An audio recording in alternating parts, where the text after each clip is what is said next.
ఆయన సమస్త మృగాలకి సహాయం చేస్తున్నాడు. సముద్రంలో ఉన్న వాటికే కాదు, భూమి మీద ఉన్న వాటికి కూడా, అడవిలో ఉన్న వాటికి కూడా గుప్పిలు విప్పిస్తున్నాడు ఆయన. అటువంటి దేవుడు అని మనకు వివరిస్తున్నాడు. అలాగే ఇవన్నీ ధైర్యం మనకి దేనికి? ఆ అబద్ధ ధనకులు ఏం చెప్తారంటే, ఆ అబద్ధ ధనాన్ని ఆశ్రయించే వాళ్ళు, ఈయన ఆహారం ఇట్లా పెట్టగలడు, నీకెందుకు ఇవ్వడు, ఇంకా నీకు ఇచ్చేస్తాడు, గిడ్డంగులు ఇంట్లో నుంచి దాచుకో, బోల్డ్ ఇస్తాడు ఆయన అని చెప్పి భూలోకాన్ని ట్రాన్స్ఫర్ చేస్తారు. ఇవన్నీ మాటలు చెప్పడానికి గల కారణం నిత్యరాజ్యంలో మనం ఉండాలని, భూమి మీద ఉండాలని చెప్పి మారుస్తారు. వీళ్ళే భూలోక సాక్షులు.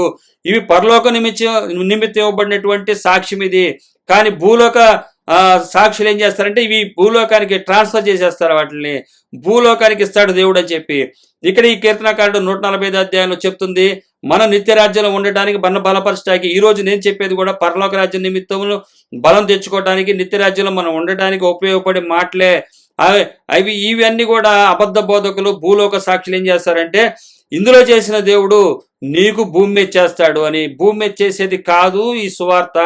ఇది పరలోక రాజ్యంలోనికి బలం తెచ్చుకోవటానికి. అంటే కృపాసత్యమును వెంబడించినప్పుడు ఏమి ఉండదు. మనం ఏ రోజు మన్నా ఆ రోజు తిని బతుకుతాము. కాబట్టి అటువంటి వారిని ధైర్యపరచడానికి ఇచ్చిన మాటలు. అంతేకాని కోట్లాస్తులు ఇంట్లో వేసుకుని పెద్ద పెద్ద ఉద్యోగాలు చేస్తూ ఇంకా దేవుడిని ఆశీర్వదిస్తాడు, ఇంకా దేవుడు ఆశీర్వదిస్తాడు, ప్రపంచ బ్యాంకుకి అధ్యక్షుని చేస్తాడు, లేకపోతే ప్రపంచ నాయకుడిని చేసేస్తాడు. ఈ మాటలు చెప్పడానికి కాదు ఇక్కడ రాయబడింది. ఇది పరలోక రాజ్యం నిమిత్తం రాయబడింది. వీటిని గ్రహించిన వాడు అక్కడ ఉంటాడు. సత్యము, ఈరోజు సత్యమును వెంబడిస్తే సత్యంతో ఉంటారు, అబద్ధాన్ని వెంబడిస్తే అబద్ధంలోనే ఉంటారు. అదే ఇక్కడ తెలియపరుస్తుంది 145 అధ్యాయం కీర్తన గ్రంథము సారాంశం అది. ఆయన అందుకే బలపరుస్తున్నాడు, పరలోక రాజ్య నిమిత్తం బలపరుస్తున్న మాటలు ఇవి. యేసయ్య నామమునకే మహిమ కలుగును గాక. దేవుడు తన కనికరం చొప్పున మరొక సందేశం ద్వారా మనతో మాట్లాడబోతున్న ఆయనకి సర్వగంత మేము చెందును గాక. చిన్న ప్రార్థన ద్వారా ఈ కార్యక్రమం ప్రారంభించుకుందాం. పరలోకమందున మా తండ్రి, నామమున స్తోత్రం. దయగల రాజా, ప్రేమ కలిగిన మా దేవ, కృపామయుడు నా సమాధానానికి అధిపతి, మా సృష్టికర్త మా దేవ, నీ వర్తమాన చేత నాతో మాతో మాట్లాడమని మా ప్రియ రక్షణ శ్రీరాన్న సముద్రాన్ని వేడుకుంటున్నాం పరమ తండ్రి. ఆమేన్. ఈరోజు సందేశం ఏంటంటే, యెహోవా అందరికీ ఉపకారి. యెహోవా అందరికీ ఉపకారి. యేసయ్య అందరికీ ఉపకారి. పరిశుద్ధాత్మ దేవుడు అందరికీ ఉపకారి. తండ్రి, కుమారుడు, పరిశుద్ధాత్మ దేవుడు ఏకమై ఉన్నటువంటి దేవుడు, త్రిత్వంగా కనబడుతున్నటువంటి దేవుడు, ఏకమై ఉన్నటువంటి దేవుడు మనందరికీ ఉపకారి. ఈ భూమి మీద ప్రతి ఒక్కరికి ఆయన ఉపకారి. ఈరోజు తన సందేశం ద్వారా దేవుడు మనతో మాట్లాడుగాక. ఎందుకంటే దేవుని యొక్క గొప్పతనాన్ని ప్రతి ఒక్కరూ మనం తెలుసుకోవాలి. మనము కేవలము మనుషులము. మనము సృజింపబడింది దేవుని వలన. మనల్ని సృష్టించింది ఆయన. మన సృష్టికర్త ఉన్నాడు. దేవుడు అంటే సృష్టికర్త. మనం చూసినట్లయితే చాలామంది తమకు దేవుళ్లను ఏర్పాటు చేసుకుంటారు, తమ చేతులతో చేసుకుంటారు. అది విగ్రహాలైనా అవే కాదు, గృహాలైనా, తర్వాత తమకు కలిగిన ఆస్తులైనా ఏదైనా సరే ఒక విగ్రహాన్ని వారు చేసుకుని ఇది దేవునికి సాదృశ్యంగా చూపిస్తుంటారు. అంటే దేవుడు తన ప్రార్థన ఆలకించి కృప చూపించాడని. వాస్తవంగా దేవుడు ఏమై ఉన్నాడంటే ప్రేమై ఉన్నాడు. దేవుడు మనకి మనల్ని సృజించిన సృష్టికర్త. మనము ఆయనకు ఏ రూపాన్ని కూడా ఇచ్చి ఇది దేవుడని చెప్పటానికి అవకాశం లేదు. మనం సృష్టించిన సృష్టికర్తకి ఆకారం లేదా అంటే, ఆయన ఆత్మతో మనల్ని ఏం చేశాడంటే తన స్వహస్తాలతో మనిషిని చేశాడు. ఆయన అందరికీ ఉపకారి. ఏ టు జెడ్, ఒక్కళ్ళని కాదు, మానవులుగా జన్మించిన ప్రతి ఒక్కరికి ఉపకారి. దేవుని యొక్క గొప్పతనం అటువంటిది. ఈరోజు దేవుని యొక్క గొప్పతనం ఎరిగినప్పుడు భూలోక సంబంధ విషయాలన్నింటిని కూడా వదులుకుంటారు. ఎందుకంటే ఆ దేవుడు చెప్తున్నాడు, నేను ఇవ్వబోయే శ్రేష్టమైనటువంటి నిత్యరాజ్యం కొరకు మీరు నిరీక్షించేవారుగా ఉండాలి. ఆ నిత్యరాజ్యములో మీరు ఉండాలి, మనం ఉండాలి అని ప్రతి ఒక్కరికి యెహోవా ఉపకారి. యెహోవా ఉపకారి, అందరి విషయంలో సహాయం చేసేవాడు. ఈరోజు ఒక్క పాస్టర్ కానీ కానీ, ఒక రెవరెండ్ కానీ కానీ, ఇలాగా పెద్ద సంఘ కాపరని, ప్రపంచవ్యాప్తంగా ఉన్నటువంటి పోప్ అని, ఇదన్నీ కాదు. ఆయన అందరికీ ఉపకారి. మీరు గమనించాలి, ప్రతి ఒక్కరికి ఉపకారి. ఆయన వినియోగించుకుంటే, ఆయన్ని ఆశ్రయిస్తే ఆయన సహాయం చేస్తాడు. ఈరోజు సందేశం, ముఖ్య సందేశం అదే. ఆయన ఆశ్రయించే వారికి ఆయన కేడముగా ఉంటాడు. యెహోవా అందరికీ ఉపకారి, ఎవ్వరిని విడిచిపెట్టడు, ప్రతి ఒక్కరికి సహాయం చేసేవాడు. ఆయన మనందరికి సమీపంగా ఉండేవాడు, ప్రతి ఒక్కరికి సమీపంగా ఉండేవాడు. మనలను సృష్టించిన వాడు మన సృష్టికర్త. ఆయన గురించినటువంటి వర్తమానము ఈ కీర్తనలో దావీదు గారు రాస్తున్నాడు. 145వ కీర్తనలు 21 వచనాలు ఉన్నాయి. ఈ 21 వచనాల్లో దేవుని యొక్క గొప్పతనాన్ని తెలియజేస్తున్నాడు. ఇది పాత నిబంధన గ్రంథంలో రాయబడుతున్నటువంటి కీర్తన గ్రంథము. ఈ 145వ కీర్తన దావీదు గారు స్తుతిస్తున్నాడు. ఆయన సృష్టికర్త అయినటువంటి దేవుణ్ణి స్తుతిస్తున్నాడు. అలాగే రాబోతున్నటువంటి యేసుక్రీస్తు వారిని, అంటే ఈయన తదనంతరం 1000 సంవత్సరాల తర్వాత రాబోతున్న యేసుక్రీస్తు వారిని, సత్యంగా రాబోతున్నటువంటి సృష్టికర్తను ఈయన స్తుతిస్తున్నాడు. ఇవి కీర్తన గ్రంథము. మనం చూసినట్లయితే కీర్తనలు అన్ని కూడా రాబోతున్నటువంటి యేసుక్రీస్తు వారిని గురించి తెలియపరచబడుతుంటాయి. మొదటిగా ఆయన ఏం చేస్తాడంటే దేవుని స్తుతిస్తాడు. తర్వాత తన జీవితంలో బాధన వేదనలో వెళ్ళినప్పుడు దేవుడు ఆయన దర్శించి ఆయనకు బలాన్ని ఇచ్చినప్పుడు ఒకసారి ఏం చెప్తాడంటే నేను భూమిని ఆకాశాన్ని సృష్టించానని చూపిస్తాడు. రెండోదిగా నేను రాబోతున్నాను, సత్యవంతుడిగా, నా కుమారుడిగా నేను రాబోతున్నాను, కుమారునిగా నేను రాబోతున్నాను అన్న విషయాల్ని చూపిస్తాడు. చూపించినప్పుడు కీర్తనకారులు దావీదు గారే కానీ కీర్తన గ్రంథంలో ఏది చూసినప్పుడు కూడా 150 కీర్తనలో కూడా రాబోతున్నటువంటి యేసుక్రీస్తు వారిని చూసినప్పుడు వారు స్తుతిస్తుంటారు. తమకు కలిగిన వేదనలను, బాధలను రాబోతున్నటువంటి సృష్టికర్తను చూసి ఆనందిస్తారు. ఇవి తర్వాత ఆయన మాట విన్నవారి పరిస్థితి ఏంటి, వారి కుటుంబ పరిస్థితి ఏంటి, వీరికి రాబోయే జీవితంలో జరగబోయే ఆ నిత్యరాజ్యంలో ఉండబోయే స్థానాలు ఏంటి కూడా చెప్తాడు. అలాగే భక్తిహీనత చేసినట్లయితే, భక్తిహీనులైపోయినట్లయితే వారి నాశనం కూడా తప్పదు అని ఈ అంశాలు 4 ఉంటాయి. ఈ యొక్క కీర్తనాకారుడు తండ్రి అయినటువంటి దేవుని దగ్గర తనకు కలిగినప్పుడు, వేదన వచ్చినప్పుడు, దేవుడిని అడిగినప్పుడు దేవుడు తన యొక్క గొప్పతనాన్ని చెప్తాడు. తర్వాత ఈయనొక దేవుడు రాబోతున్నటువంటి యేసుక్రీస్తు వారిని తెలియపరిచినప్పుడు ఈయన బాధలు మర్చిపోయి ఆయన కొరకు స్తుతిస్తూ ఉంటాడు. తర్వాత ఈయన మాట విన్నవారు ఉంటారు, తర్వాత వినలేని వారి పరిస్థితి ఏంటి, విన్నవారి పరిస్థితి, వారి కుటుంబ పరిస్థితి ఏంటి, విననటువంటి వారి పరిస్థితి, కుటుంబ పరిస్థితులు ఏంటి అన్నది ప్రతి కీర్తనలో మ్యాక్సిమం ఉంటుంది. కీర్తనలలో రాయబడుతుంది. ఒకవేళ 1-2 కీర్తనలు కలపచ్చు, అంటే ఒక 2 కీర్తనలు కలిపినా అందులో కంపల్సరిగా భక్తిహీనుల గురించి ఉన్నటువంటి వారికి సంభవించబోయేది కూడా ఉంటుంది. నీతిమంతులకు సంభవించబోయేది ఉంటుంది, భక్తిహీనుల గురించి సంభవించబోయే 2 ఉంటాయి. దేవుని యొక్క గొప్పతనాన్ని మనం తెలుసుకోవాలి. ఆయన నామ గొప్పతనాన్ని మనం ఎరగాలి. సృష్టికర్త అయినటువంటి దేవుడు కీర్తనాకారుడు ద్వారా మనకి అనేక సత్యాలు మనకు తెలియపరుస్తున్నాయి. అలాగే మనం చూసినట్టయితే లూకా సువార్తలో ఒక మాట అంటాడు యేసుక్రీస్తు వారు. 44వ అధ్యాయము, లూకా సువార్త 44వ అధ్యాయము, లూకా సువార్త 24వ అధ్యాయము 44వ వచనం. లూకా సువార్త 24వ అధ్యాయము 44వ వచనం. అంతటా ఆయన మోషే ధర్మశాస్త్రమును ప్రవక్తల గ్రంథంలోను కీర్తనలోను నన్ను గూర్చి వ్రాయబడినవన్నీ నెరవేరవలనని నేను మీ యొద్ద ఉండినప్పుడు మీతో చెప్పిన మాటలు నెరవేరినవని వారితో చెప్పాను. ఏదైతే 3 అంశాలు చెప్తున్నాడు ఆయన, ధర్మశాస్త్రంలోను, ప్రవక్తల గ్రంథంలోను, కీర్తనలోను నన్ను గూర్చి వ్రాయబడినవి అన్నీ నెరవేరవలనని నేను మీ యొద్ద ఉండినప్పుడు మీతో చెప్పిన మాటలు నెరవేరినవని మీతో చెప్పుచున్నాను. ఆయన ఏం చెప్తాడు? మత్తయి సువార్తలో ధర్మశాస్త్రాన్ని నేను కొట్టివేయటానికి రాలేదు, నెరవేర్చడానికి వచ్చాను అన్నాడు. మత్తయి సువార్త 5వ అధ్యాయం 17వ వచనంలో.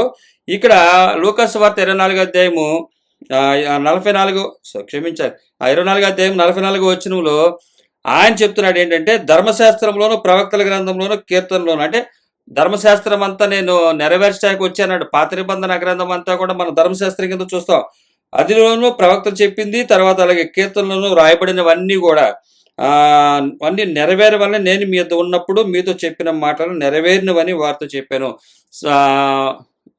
శిలువ మరణ పునరుద్ధానాల ద్వారా తర్వాత ఆయన మహిమలోకి వెళ్తున్న సందర్భంలో చెప్తున్నటువంటి మాట మొత్తము నెరవేరినవి అని ఆయన చెప్పినప్పుడు వారి మనసు తెరిచెను. అప్పుడు వారు లేఖనములు గ్రహించినట్లు ఆయన వారి మనసును తెరచి 45 వచనంలో మనం ఇక్కడ చూస్తాం. ఆయన కీర్తన గ్రంథంలో తండ్రి అయినటువంటి దేవుడు కీర్తనకారులకి ఏదైతే తెలియపరిచాడో అవన్నీ కూడా నెరవేర్చబడ్డాయి. ఇది ఎక్కడ రాయబడుతుంది? లూకాసు వార్తలో రాయబడుతుంది. కీర్తన గ్రంథము క్రీస్తు వారికి పూర్వం 1000 సంవత్సరాలకి సుమారుగా ముందు రాయబడింది. ఈ లూకాసు వార్త యేసుక్రీస్తు వారు శిలువ మరణ పునరుద్ధానాల తర్వాత ఆయన పరములకు చేర్చుకొనబోయే ముందు రాయబడుతున్నటువంటి, అంటే క్రీస్తు శకం సుమారుగా 30వ సంవత్సరం. ఆయన ఏదైతే చెప్పాడో, అంటే ఆయన పరిచర్యకు వచ్చే ముందే ఒక మాట చెప్పాడు. అంటే 3.5 సంవత్సరాలు యేసుక్రీస్తు వారు భూమి మీద సేవ చేశారని రాయబడుతుంది, తెలియపరచబడుతుంది క్యాలిక్యులేషన్ ప్రకారం. అలాగే ఆ 3.5 సంవత్సరాల ముందు ప్రారంభంలో ఏం చెప్పాడు? మత్తయి సువార్త 5:17 వచనంలో ధర్మశాస్త్రం నెరవేర్చడానికి వచ్చాను కానీ కొట్టివేయటకు రాలేదన్నాడు. నెరవేర్చి కొట్టివేయటం జరిగింది. అది ఇక్కడ రాయబడుతుంది. సృష్టికర్త అయినటువంటి దేవుడు ఈ యొక్క కీర్తనాకారుడికి తెలియపరిచాడు. ఆయన వెళుతున్నటువంటి వేదనలో ఆయన ప్రత్యక్షమయ్యి నేనెవరో అన్నది ఆయన చెప్తాడు. అలాగే ఆయన గొప్పతనాన్ని స్తుతిస్తూ రాబోతున్న ఆయన్ను కూడా స్తుతిస్తూ కీర్తనకారుడు ముందుకు వెళ్ళటం మనం ఇక్కడ చూడగలం. అది కనుక తప్పిపోతే నాశనం తప్పదన్నదే ప్రతి కీర్తనలో మనం చూడగలం. కాబట్టి ఈరోజు 145వ కీర్తన మొదటి నుంచి ఉన్నటువంటి వచనాలు 21 వచనాలు కంప్లీట్ చేద్దానికి దేవుడు తనకనకరం చొప్పున మన సహాయం చేయనుగాక. 145వ కీర్తన 1వ వచనం. రాజువైన నా దేవ నిన్ను గణపరచెదను, నీ నామమును నిత్యము సన్నుతించెదను. రాజువైన నా దేవ నిన్ను గణపరచెదను, నీ నామమును నిత్యము సన్నుతించెదను. ఈ కీర్తనకారుడు దావీదు గారు చెప్తున్నటువంటి మాట అంటే, రాజువైన నా దేవ, రాజులకు రాజుగా రాబోతున్నటువంటి ఆయనను గూర్చినటువంటి మాట, నిన్ను గణపరచెదను, నీ నామమును నిత్యము సన్నుతించెదను. ఈ కీర్తనాకారుడు ఒక నిర్ణయం తీసుకున్నాడు. నువ్వు రాజువి, ఈ భూమిని ఏలబోయే రాజువి, తరతరాలకు నీ రాజ్యం ఉంటుంది. అటువంటి రాజా నేను గణపరుస్తాను, నీ నామమును నిత్యము సన్నుతించెదను, నీ నామాన్ని నిత్యము సన్నుతించెదను అంటున్నాడు. ఆయన నామం ఏంటది? కృపాసత్యము. ఆయన నామం ఏంటది? కృపాసత్యము. 115వ అధ్యాయము కీర్తన గ్రంథము 1వ వచనం. మాకు కాదు యెహోవా, మాకు కాదు, నీ కృపాసత్యములను బట్టి నీ నామమునకే మహిమ కలుగును గాక. ఇక్కడ ఈ కీర్తనకారుడు ఏం చెప్తున్నాడు?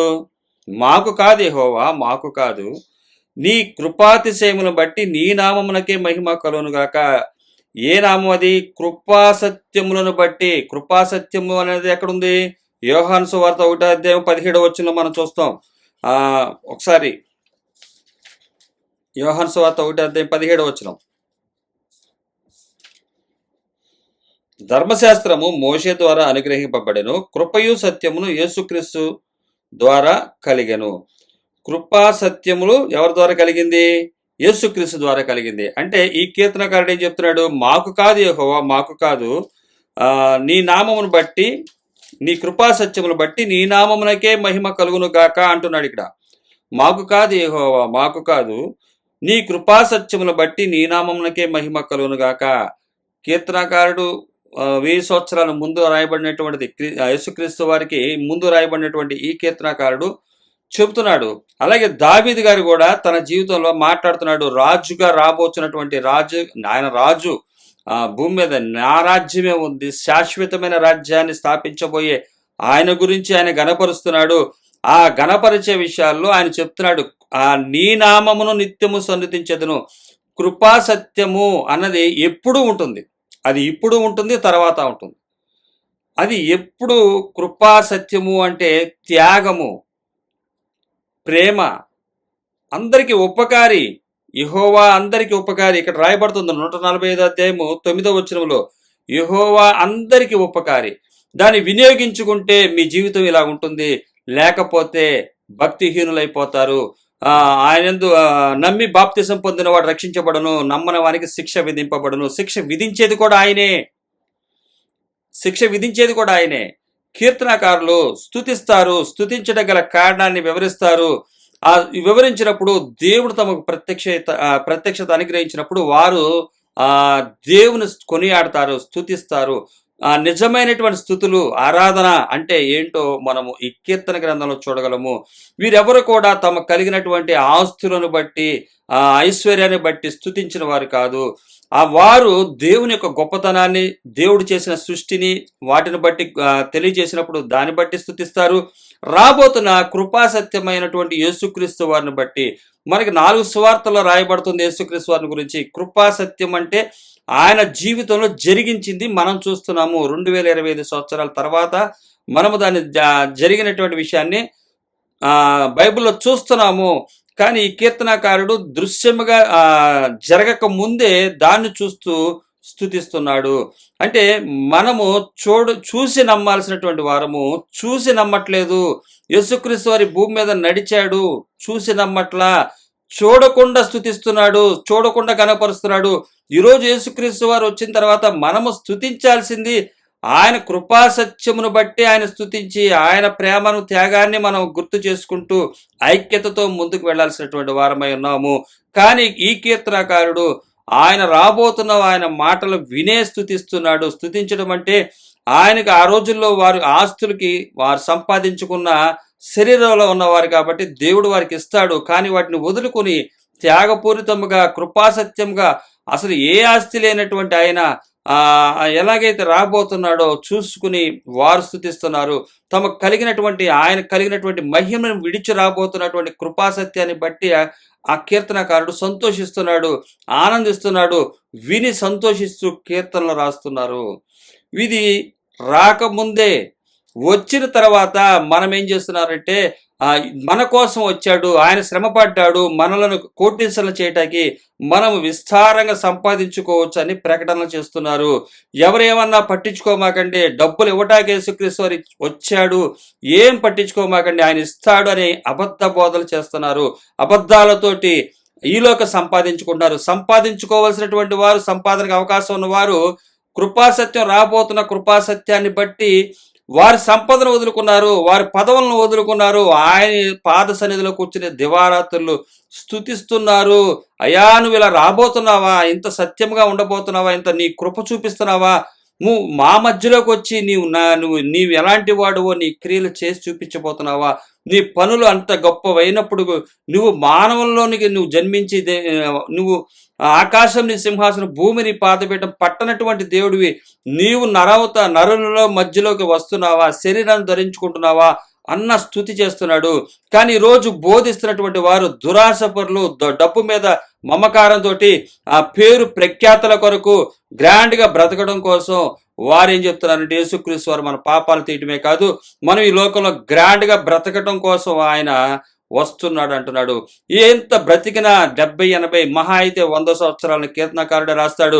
అయితే 70-80 సంవత్సరాలు బ్రతుకుతారన్న సంగతి అందరికీ తెలుసు. కానీ నిత్య జీవం ఉంది, అసలైన నిత్య జీవం, మరణం లేనటువంటి స్థితి ఉన్నది. దాన్ని బట్టి మీరు స్తుతించాలి అని చెప్పి కీర్తనకారుడు చెప్తుంటే, యేసుక్రీస్తు వారు కూడా వచ్చి పరలోక రాజ్యం నిమిత్తం ఆయన చూపిస్తే ఎంత చక్కగా నమ్మబలుగుతూ ఈ లోకంలో ఉన్నటువంటి ఆశలను రేకెత్తిస్తూ, ఇక్కడే మనం హ్యాపీగా బతుకుతాము, ఇక్కడే సంతోషం ఉంది, ఈ జీవితంలో మనం హ్యాపీగా బతకడానికి యేసుక్రీస్తు వారు వచ్చారని చెప్పి అబద్ధ బోధలు చేస్తూ, ఎవరేమన్నా పట్టించుకోమాకండి, వెళ్ళిపోండి, మేము చూసుకుంటాడు దేవుడు అని చెప్తూ, అబద్ధాలు చెప్తూ ఆస్తులను సంపాదించుకుంటున్న వారిని మనం అనేకులుగా చూడగలం. 99% వరకు, 100లో 99% వరకు ఇదే బోధ చేస్తున్నారు. మనలను ఆయన గ్రాండ్గా బ్రతకడానికి వచ్చాడని, గ్రాండ్గా ఇక్కడ బ్రతికించడానికి యేసుక్రీస్తు వారు రాలేదు, నిత్య జీవం ఇవ్వటానికి వచ్చారు. మరణించబోతున్నారు, మరణానికి ముందే మీరే బాప్తిసం ద్వారా చనిపోండి, లోకం విషయంలో మృతులైపోండి, నేను మీకు జీవాన్ని ఇస్తున్నాను, అది రాబోతున్నటువంటి జీవం, నేను జీవాన్ని మీ కొరకు తేబోతున్నాను, నిత్య జీవాన్ని మీకు ఇస్తున్నానని చెప్పినటువంటి మాటలను తప్పుదోవ పట్టిస్తూ తమకు కలిగినటువంటి స్థిరాస్తులను చూసుకుని ఆనందపడుతున్నటువంటి వారిని మనం చూస్తాము. ఏమి చూడనటువంటి అంటే యేసుక్రీస్తు వారి యొక్క కృపాసత్యమును చూడనటువంటి కీర్తనాకారులు తెలియపరుస్తున్నారు. ఎంత బలపరుస్తున్నారో చూడండి. ఏమి అంటే యేసుక్రీస్తు వారు తోమ విషయంలో అంటాడు, చూసి నమ్మిన వానికంటే చూడక నమ్మిన వాడు ధన్యుడని. ఈరోజు మన ఈ కీర్తనాకారులు ఎంతో ధన్యులు. ఈరోజు చూసి నమ్మకుండా దేవునిని మాటలను పెడదోవ పట్టించి తప్పుదారి పట్టించి ఆయన మనల్ని గ్రాండ్గా బతికిష్టాకి వచ్చాడని చెప్పి నాకు యేసుక్రీస్తు వారిని చూస్తుంటే ఆయన ఆశీర్వదించేవాళ్ళ కనబడుతున్నాడంట. ఆదామ ఆవుల విషయంలో అపవాదం అదే. ఆయన మీ దేవుడు 999 చెట్లు ఇచ్చాడే, అవన్నీ కూడా చూస్తుంటే మీకు ఏమనిపిస్తుంది? ఆయన ఇచ్చేవాళ్ళ కనబట్లేదా? ఒక్క చెట్టు ఎందుకు వద్దంటాడు తింటాకి? ఆయన అంతే, మీరు ఒకసారి ఆలోచించండి అని చెప్పుండొచ్చు. ఎందుకంటే ఇక్కడ జరుగుతున్నటువంటి దుర్బోధన విషయాల్లో చూస్తే మనం గుర్తుపట్టచ్చు. దేవుడు మనలను చంపడానికి ఇష్టపడడు, ఆయన మంచోడు, కరెక్టే, ఆయన అందరికీ ఉపకారి. కానీ ఉపయోగించుకుంటేనే నిత్య జీవం ఉంటుంది. మీరు 60-70 సంవత్సరాలు ఓర్చుకొనవలసిన వారే అని చెప్పి ఇక్కడికి వచ్చి కృపాసత్యంగా చూపించాడు. కృపాసత్యాన్ని చూపించినప్పుడు ఈ యొక్క కీర్తనకారులు ఎంతో సంతోషించారు. అందుకని అంటాడు, రాజువైన నా దేవా అంటాడు దావీదు గారు, నిన్ను గణపరిచెదను, నీ నామమును నిత్యము సన్నిధించెదను. కృపాసత్యం అనేది నిత్యము ఉంటుంది, అది కొన్ని రోజులే ఉండేది కాదు. కృపాసత్యము యేసుక్రీస్తు వారి వల్ల మనకు అనుగ్రహించబడింది. అబద్ధానికి జనకుడు ఎవరు? అపవాది. అబద్ధాలకి జనకుడైనటువంటి అపవాది యోహాను సువార్త 8:44 మనం చూస్తాము. వాడు మొదటి నుంచి అబద్ధికుడు. సత్యం అంటే ఏంటో యేసుక్రీస్తు వారు చూపించడానికి వచ్చారు. సత్యము ఆయన నామము, సత్యము నిత్యము ఉంటుంది, అది ఇప్పుడు ఉంటుంది, రాబోయే రోజులో ఉంటుంది. ఏదైతే మనం అనుసరిస్తామో, సత్యమును అనుసరిస్తే ఆ నామాన్ని నిత్యము స్తుతిస్తాము. ఈ కీర్తనకారుడు క్రీస్తు పూర్వం 1000 సంవత్సరాల ముందే ఒక నిర్ణయం తీసుకుంటున్నాడు, నీ నామమును నిత్యము స్తుతించేదను. అదే నామము? నీ కృపా సత్యమును బట్టి నీ నామమునకే మహిమ కలుగును గాక. మాకు కాదు యెహోవా, మాకు కాదు, నీ కృపా సత్యమును బట్టి నీ నామమునకే మహిమ కలుగును గాక. రాబోతున్నటువంటి యేసుక్రీస్తు వారి యొక్క మహిమను గూర్చి కృపా సత్యమును బట్టి నీ నామానికే మహిమ కలుగును గాక అని కీర్తనకారుడు చెప్తున్నాడు. ఇక్కడ చూసినట్లయితే నీ నామము నిత్యము అంటే నీ కృపా సత్యము నిత్యము సన్నుతించేదను. ఎందుకంటే ఒక నిర్ణయం తీసుకున్నాడు. ఈ లోక సంబంధించినటువంటి విషయాల్లో ఆ కృపా సత్యమును బట్టి అనుసరిస్తున్నాడు. రాబోతున్న యేసుక్రీస్తు వారిని చూసి దావీదు గారు అనుసరిస్తూ స్తుతిస్తున్నాడు. తనకు కలిగినటువంటి పదవులను బట్టి, హోదాలను బట్టి కాదు, వాటిని సద్వినియోగం చేసుకుంటూ ఆయన నీతిని, రాజ్యాన్ని వెతుకుతున్నవాడుగా, ఆయన రాజ్యాన్ని, నీతిని వెతుకుతున్నవాడుగా ఇక్కడ కనబడుతుంది. రాజువైనా నా దేవా అంటే ఆయన రాజ్యం అది. నిన్ను గణపరిచేదను, రాజుగా రాబోచు ఉన్నటువంటి దేవా నిన్ను గణపరుస్తున్నాను.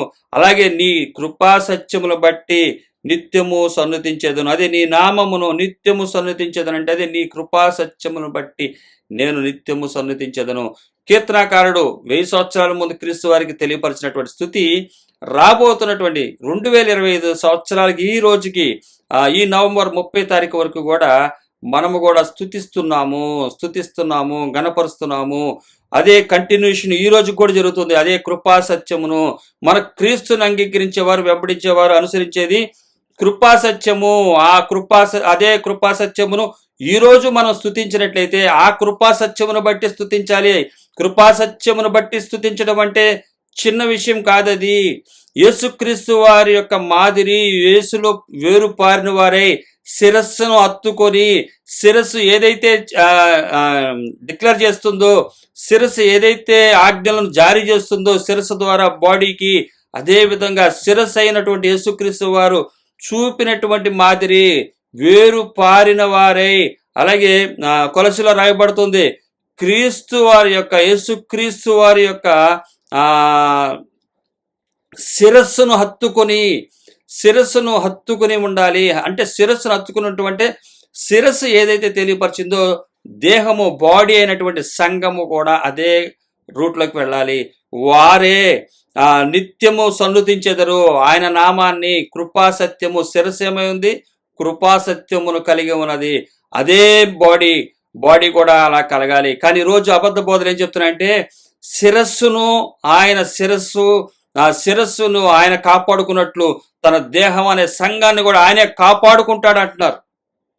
అపవాది అక్కడ చెప్పిన మాటను దుర్బోధకులు దురాలోచనతోటి అబద్ధధనం కోసం అబద్ధాలాడుతూ శిరస్సును ఆయన కాపాడుకున్నాడు, అలాగే తన సంఘాన్ని కూడా ఆయన కాపాడుకుంటాడు. అంటే దేహాన్ని కూడా ఆయన కాపాడుకుంటాడు. అంటే ఆయన రెండోసారి సిలువేసి మరలా దేహం నిమిషం కూడా మరలా అంటున్నారు వాళ్ళు.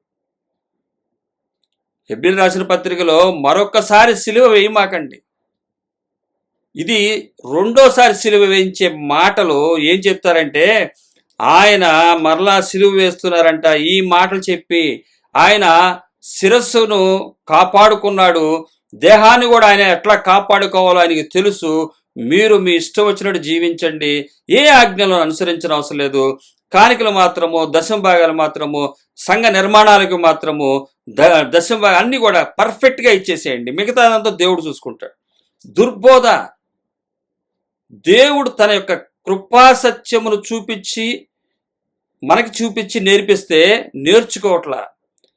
కీర్తనకారుడు దావీదు గారే కానీ కీర్తనలో రాయబడుతున్న చోట్ల కానీ ఏం చెప్పబడుతుందంటే రాబోతున్న కృపాసత్యాన్ని చూసి స్తుతించారు వాళ్ళు. వారు రాబోతున్నటువంటి కృపాసత్యాన్ని చూసి స్తుతించారు. మనం గుర్తుపెట్టుకోవాలి, కీర్తన గ్రంథం ధ్యానించినప్పుడు వారు రాబోతున్న యేసుక్రీస్తు వారి విషయం స్తుతిస్తున్నటువంటి కార్యాలు ఇందులో కనబడతాయి. ఈరోజు పాట పాడుతున్నారు, నువ్వు మొత్తం కథ మొత్తం మార్చగలవు, అన్నీ చేయగలవు, నీకు అసాధ్యం అంటే లేదు, నువ్వు మొత్తం చేయగలవండి. ఇది కీర్తనలు పాడుకునేవారు, కీర్తనాకారులు రాబోతున్న యేసుక్రీస్తు వారి గురించి పాడుకున్న సందర్భం అది. కథ మొత్తం మార్చాడు, అదే కృపా సత్యము. ఈ పాత నిబంధన గ్రంథంలో ఉందేంటది? శరీరానికి సంబంధించినటువంటి ఆశీర్వాదాలు ఉన్నాయి. కానీ కృపాసత్యాన్ని బట్టి వారు ఏం చేశారంటే రాబోతున్న రోజుల్లో స్టోరీ మొత్తాన్ని మార్చేస్తున్నటువంటి ఆయన్ని స్తుతిస్తున్నారు వాళ్ళు. కథ మొత్తం మార్చేసిన తర్వాత మరలా రమ్మంటున్నారు, ఇంకోసారి వచ్చి మరలా ఆయన రాకడలో వచ్చి నేను తీసుకెళ్తాను, నేను చెప్పింది చేయండిరా అంటే మరొక్కసారి రా, మా కథ మొత్తం మార్చేస్తాడు, నీ కథ మార్చేస్తాడు, ఆళ్ళ కథ మార్చేస్తాడు. ఈరోజు హ్యాపీగా దర్జాగా బతుకుతున్నారు కదా, తర్వాత ఏమవుద్ది? కథ మారిపోద్ది, నిత్య మరణం అది. కృపాసత్యమును కృపాసత్యమును చేతిలో పట్టుకుని అబద్ధాన్ని మాట్లాడటం ఎంత దురదృష్టకరం అంటే వారు తమ జీవితాల్ని కోల్పోయిన తర్వాత కానీ అది ఎరగరు. ఇక్కడ ఆయన దేనికి అప్పచెప్పడు, ఇంకా శ్రమలకు అప్పచెప్పడు, ఏమి అప్పచెప్పడు. ఒక్కసారే నిత్య జీవమా నిత్య మరణమా. పాత నిబంధన గ్రంథంలో తప్పు చేసినప్పుడు వారికి శిక్షలు విధించాడు, మరలా వారిని క్షమించాడు, ఇవన్నీ జరిగినాయి. ఇంకెక్కడ జరగదు. ఎందువల్లంటే ఆయన ప్రత్యక్షమైపోయాడు. ప్రత్యక్షంగా ఆయన వచ్చి ఇక్కడ అనుభవించి తన యొక్క కార్యాన్ని జరిగించి వెళ్ళాడు ఆయన. తద్వారా ఇంక ఏమి ఉండదు, ఇప్పుడు చూపించాడు. ఇక నువ్వు సాకు చెప్పడానికి వీల్లేదంటాడు. రోమిలకు రాసిన పత్రిక 1:18 వచనంలో మీరు ఇక నిరుత్తరులై ఉన్నారు, సాకు చెప్పడానికి అవకాశం లేదు అని ఏదైతే అవసరమో మొత్తం అందరికి, చదువున్నవాడికి లేనివాడికి మొత్తానికి ప్రత్యక్షమై చూపించెళ్ళాడు ఆయన ఇక్కడ. ఇక నువ్వు తప్పించుకుంటానంటే కుదరదు, ఏ విధంగా మనం తప్పించుకునే ఛాన్సే లేదు. అంత ఖచ్చితంగా ఆయన చేసి చూపించాడు. చేయకముందు ఊరికే క్షమించాడు వాళ్ళని. చేయలేదు కాబట్టి నువ్వు చేయలేదు కాబట్టి మేము ఎవరు చేయలేరు ఈ పనులు, ఈ ఆజ్ఞలను అనుసరించలేరు కాబట్టి మేము చేయలేము అంటే చెయ్యగలను, నెరవేర్చగలను అని చెప్పి నెరవేర్చి చూపించాడు ఆయన. చూపించిన తర్వాత కూడా చేయనంటే అంటే అన్ని పనులు చేయకపోయినా ఆయనలో ఖచ్చితంగా ఆయన వెంబడించి ఆయన చెబుతున్నప్పుడు ఒకటి నెరవేర్చుకుంటూ వెళ్ళవలసినటువంటి వారై ఉన్నారు. ఆయన చేసి చూపించిన విషయాల్ని చెయ్యాలి. అది చదువు ఉందా లేదా, బైబిల్ రాదు నాకు తెలియదు, ఈ సాకులేం చెప్పనవసరం. డబ్బులు ఒకడు రియల్ ఎస్టేట్లో మా తెలిసిన ఫ్రెండ్ ఉన్నాడు, ఆయన డబ్బుల విషయాలు చూస్తే, ప్లాట్ల విషయాలు చూస్తే, డాక్యుమెంట్లు చూస్తే ఆయనకేం తెలియదు. కానీ డబ్బులు మాత్రం 100 రూపాయల్లో తగ్గినా కూడా ఊరుకోడు. లెక్క తెలుసు. డబ్బుల విషయాల్లో లెక్క తెలిసినోడికి దేవుణ్ణి గురించి తెలుసుకోవడం చాలా ఈజీ. వీడికి దీనికి చదువు అవసరం లేదు. ఖచ్చితంగా దేవుడు మొత్తం ప్రతి మనిషి చదువు ఉందా లేదా, నేను అమాయకుడిని, నేను గిరిజనుడిని, నేను నాకేం లేదు, నాకు ఎవరు చెప్పలేదని తప్పించుకోవడానికి లేదు. ఎక్కడికి వెళ్ళినా సరే, గిరిజనులైనా సరే, ఆదివాసీలైనా సరే, వారు తమ ప్రాణాన్ని రక్షించుకోవటానికి జంతువుల నుంచే కానీ మృగాల నుంచే కానీ వేటి నుంచైనా కాపాడుకోవటానికి, తమ జీవనాన్ని కడుపు నింపుకోవటానికి తెలిసినటువంటి జ్ఞానాన్ని ఎరిగినటువంటి వారు ప్రతి ఒక్కరికి కూడా ఆయన సాదృశ్యం అంటే ఏంటో చూపించాడు. ఆయన వైపు తిరగాల్సిందే, ఆయనను ఎతకాల్సిందే, ఆయన గణపరచాల్సిందే, ఆయన చెప్పిన ఆజ్ఞల ప్రకారం నడవాల్సిందే. తప్పించుకుని వెళ్ళటానికి ఎవ్వరి వల్ల కాదు. ఈ కీర్తన గ్రంథం అదే చెప్తుంది. యెహోవా అందరికి ఉపకారి, వినియోగించుకుంటారా? సరే, లేదా శిక్ష తప్పదు. క్రీస్తు వారికి పూర్వం 1000 సంవత్సరాల ముందే రాయబడుతున్నటువంటి కీర్తన. వీరు సంపదలు జీవించొచ్చు, కానీ కృపా సత్యమును బట్టి వీరికున్న సంపదలను వదులుకున్నారు. వీరు మరణ వేదన నుంచి కూడా వెళ్ళారు. యెహోవా భక్తుల మరణము ఆయన దృష్టికి విలువ గలదంటాడు ఆయన. ఇదే కీర్తన గ్రంథం 116:15 వచనంలో యెహోవా భక్తుల మరణం ఆయన దృష్టికి విలువ గలది. ఆయన చెప్తున్నాడు, అయా నీ ఆజ్ఞను రాబోతున్న కృపా సత్యాన్ని అనుసరించినప్పుడు మా గృహాల్లో మేము ఎదుర్కొన్న మరణాన్ని మేము భయపడట్లేదు. ఎందువల్లంటే నీ భక్తుల మరణాన్ని నువ్వెంత విలువగా చూస్తావో మాకు అర్థమైంది. మాకు ఈ లోకంలో గ్రాండ్నెస్ లేకపోయినా పర్వాలేదని చెప్పి క్రీస్తు వారు రాకముందు సంతోషిస్తున్నటువంటి కీర్తనకాన్ని మనం ఇక్కడ చూడగలము. వచ్చిన తర్వాత నమ్మనటువంటి వారిని చూస్తే నాకు జాలేస్తుంది. ఎందువల్లంటే వారు యేసుక్రీస్తు వారు వచ్చింది మన ఆశీర్వదించడానికి, గ్రాండ్గా బతకడానికి అని చెప్పి ఆ దేవుణ్ణి చూసి ఆయన కార్యాలను చూసి అపహసిస్తున్నట్టు అపహాసానికి గురి చేస్తున్నారు. గర్విష్ఠులైపోయి అబద్ధ ధనాన్ని సంపాదించుకుంటూ ఆనందపడిపోతున్నారు. మీ సంతోషాలు ఆనందాలు ఆగిపోతాయని చెప్తుంది దేవుని వాక్యము. కృపా సత్యాన్ని వెంబడించండి. ఈరోజు మీకు శ్రమ అనిపించవచ్చు, కష్టం అనిపించవచ్చు, కానీ మీరు ఏడుస్తూ విత్తచ్చు, నవ్వుతూ పంట కోస్తారు. కానీ నవ్వుతూ పంట కోస్తున్నారు, కానీ ఏడవలసిన రోజులు వస్తాయని చెప్పి బైబిల్ క్లియర్ గా చెప్తుంది. కీర్తన గ్రంథము, క్రీస్తు వారి పూర్వంగా రాయబడుతున్న కీర్తన గ్రంథాల్లో ప్రతి చోట ప్రతి అధ్యాయంలో మ్యాక్సిమం ఉంటుంది. నీతిమంతులకి ఉండే ప్రతిఫలం ఏంటో, భక్తిహీనులకు ఉండే ప్రతిఫలం ఏంటో ఖచ్చితంగా రాయబడుతుంది ఇక్కడ. ఇదే అధ్యాయం 145 అధ్యాయము కీర్తన గ్రంథము 20వ వచనంలో 2వ భాగం చూసినట్లయితే, అయితే భక్తిహీనులందరినీ ఆయన నాశనము చేయును. ఇక్కడ ఇన్ని మాటలు చెప్పాడు. యెహోవా అందరికి ఉపకారి, అయితే భక్తిహీనులందరినీ ఆయన నాశనము చేయును. ఇది ఎప్పుడు చెప్తున్నాడు? యేసుక్రీస్తు వారికి ముందు 1000 సంవత్సరాల ముందే చెప్తున్నటువంటి మాట. అయితే భక్తిహీనులందరినీ ఆయన నాశనము చేయును. ఆయనే నాశనం చేస్తాడంట. ఇదెప్పుడు? కీర్తనకారుడు రాస్తుంది క్రీస్తు పూర్వమే 1000 సంవత్సరాల ముందే. కృపా సత్యాన్ని వెంబడించకపోతే తదనంతరం వారికి జరిగే క్రియల్లో ఇక్కడ రాయబడుతుంది. అలాగే లూకా సువార్తలను మత్తయి సువార్త 25వ అధ్యాయం దగ్గర కూడా రాయబడుతుంది. పెండ్లి వస్త్రాలు లేని వారిని తీసుకెళ్లి అగ్నిగుండంలో పడేయమని, అక్కడ ఏడుపును పండ్లు కొరుకుటే ఉండునని ఆ విందు యజమానే చెప్తున్నాడు. అలాగే ఈ కీర్తనకారుడు రాబోతున్నటువంటి కృపా సత్యమును బట్టి ఆయన ఎంతో సంతోషిస్తూ ఆనందిస్తూ రాస్తున్నటువంటి కీర్తన. అనుదినము ఆయన నిత్యము ఈ కృపా సత్యమునంట ఆయన ఏమంటున్నాడు? 2వ వచనము 145 అధ్యాయము కీర్తన గ్రంథము 2వ వచనము, అనుదినము నేను నిన్ను స్తుతించేదను, నిత్యము నీ నామమును స్తుతించేదను. అనుదినము, ఎవ్రీడే జీవితం, శేష జీవితం ఎన్ని రోజులు ఉందో అన్ని రోజుల వరకు కూడా నేను నిన్ను స్తుతించేదను. ఏ విషయాన్ని స్తుతించేదను? కనబడుతున్న బిల్డింగులను, చర్చిలను, పొలాలను, ఆస్తులను చూసి కాదు. పైన రాయబడుతుంది, నీ నామమును నిత్యము సన్నుతించేదను. నీ నామం అంటే కృపా సత్యము. కృపా సత్యం అంటే ఆయన మహిమ నుంచి విడిచి వచ్చి కృప చూపి గుంటలో పడిన మనలను లేపటానికి ఆయన దరిద్రుడయ్యాడు. దరిద్రుడయ్యి చూపినటువంటిది. దరిద్రుడిగా ఉంటేనే మన దగ్గర రాగలిగాడు ఆయన. అంటే అన్ని వదులుకొనుట చేతే అదే కృపా సత్యము. అనుదినము నేను దాన్ని స్తుతించెదను. అనుదినము దాన్ని స్తుతించెదను అంటే ఈయన పెద్ద బిల్డింగుల్లోనూ లేకపోతే తన కలిగిన ఆస్తులను ఎదర పెట్టుకుని స్తుతించేవాడు కాదు. అనుదినము నేను స్తుతించెదను. మంచి గృహాన్ని నిర్మించుకున్నారు, దావీదు గారు నిర్మించుకున్నాడు. కానీ ఆ గృహాన్ని బట్టి ఆయన ఎక్కడ కీర్తన రాయలేదు.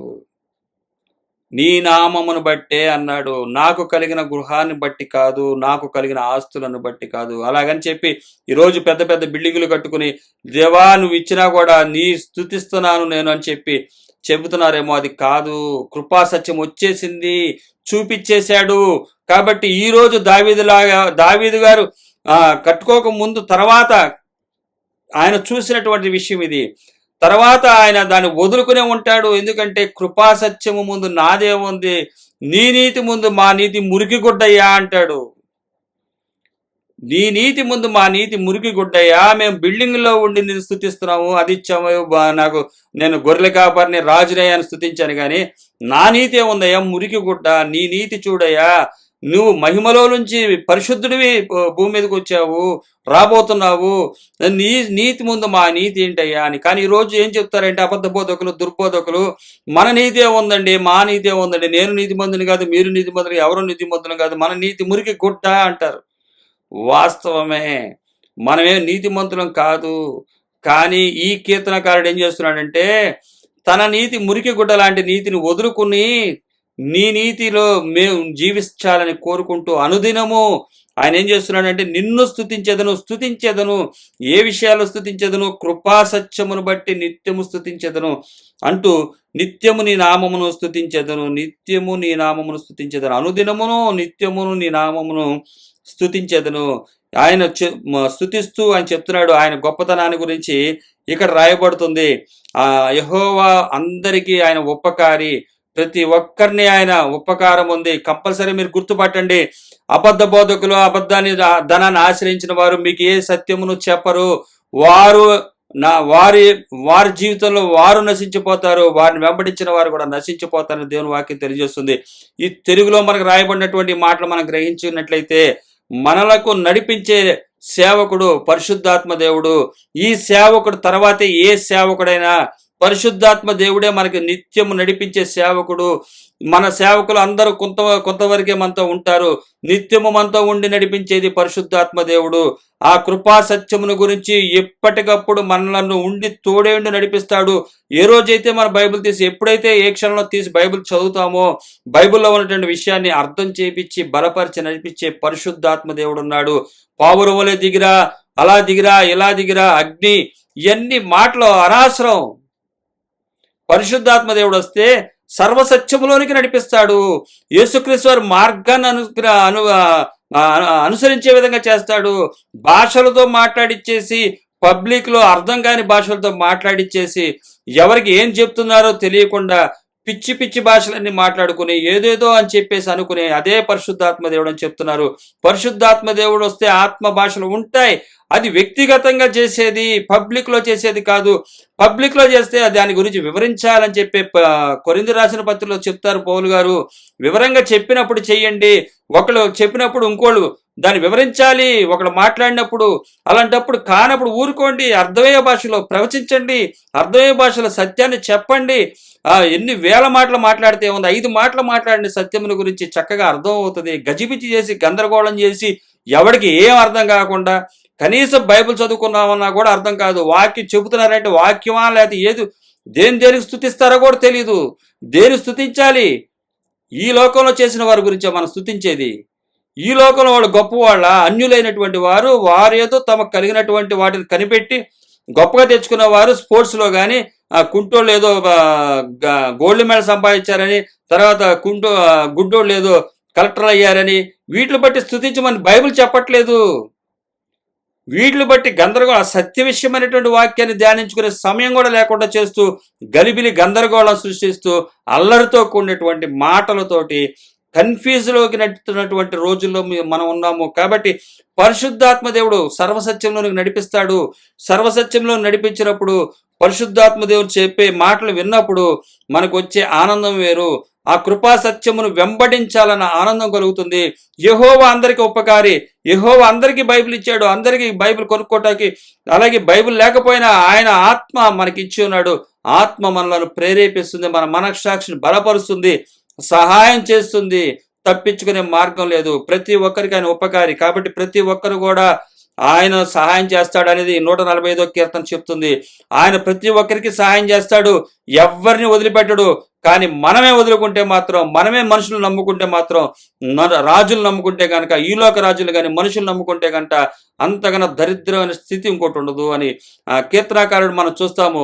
116 కీర్తనలో మనం రాయబడుతున్న మాట మనం చూడగలము. రాజులు నమ్ముకున్నట్టు కంటే యెహోవాను ఆశ్రయించడం మేలు, నరులను నమ్ముకున్నట్టు కంటే యెహోవాను ఆశ్రయించడం మేలు. కాబట్టి ఈ కీర్తనకారుడు నిత్య స్తుతిని, రాబోతున్న ఆ యేసుక్రీస్తు వారిని గురించి గ్రహించినప్పుడు దావీదు గారు తన జీవితంలో ఎదిగే కొద్దీ ఈ కృపా సత్యమును గ్రహించినప్పుడు ఆయన చేస్తున్నటువంటిది ఈ స్తుతిని. అలాగే 145వ అధ్యాయము ఇక్కడి నుంచి దేవుని యొక్క గొప్పతనము, దేవుని యొక్క ఇవన్నీ కూడా మనందరికి తెలియపరచబడుతుంది. ప్రతి ఒక్కరికి కూడా ఆయన కృపా సత్యం అంటే ఏంటో తెలియపరచబడుతుంది. ఆయన గొప్పతనం ఏంటో తెలియపరచబడుతుంది. ఆయన అందరికీ ఉపకారి. ఆయన ఒకళ్ళు చెప్పి ఒకళ్ళు చెప్పకుండా ఉండేవాడు కాదు. ఎవరికి ఏ లాంగ్వేజ్లో చెప్పాలో ఆ లాంగ్వేజ్లో సత్యముల గురించి చెప్తాడు. అంతేగాని ఈ లోక సంపదన గురించి చెప్పడు. ఈ లోక సంపదన గురించి చెప్తున్నాడు అంటే అది మన దేవుడి మాట కాదది. ఒకటే గుర్తుపెట్టుకోండి, ఈ లోక సంపద నీకు ఇస్తానని నీవు ఆశ్రయించబడతావు, ఈ రోజు నీకు దేవుడు సాయం చేస్తాడు, రేపు వచ్చే సంవత్సరం కల్లా తిరిగిపోద్ది, ఇవన్నీ చెప్పే మాటలన్నీ దేవుని కాదయ్యి. దేవుని మాటల కృపా సత్యములకు సంబంధించినవి, నిత్యం ఉండే స్థుతులు. కొన్ని స్థుతులు ఆగిపోతాయి 70-80 సంవత్సరాల తర్వాత, మహా అయితే 100 సంవత్సరాల తర్వాత. కానీ ఈ స్థుతులు నిత్యము ఉంటాయి.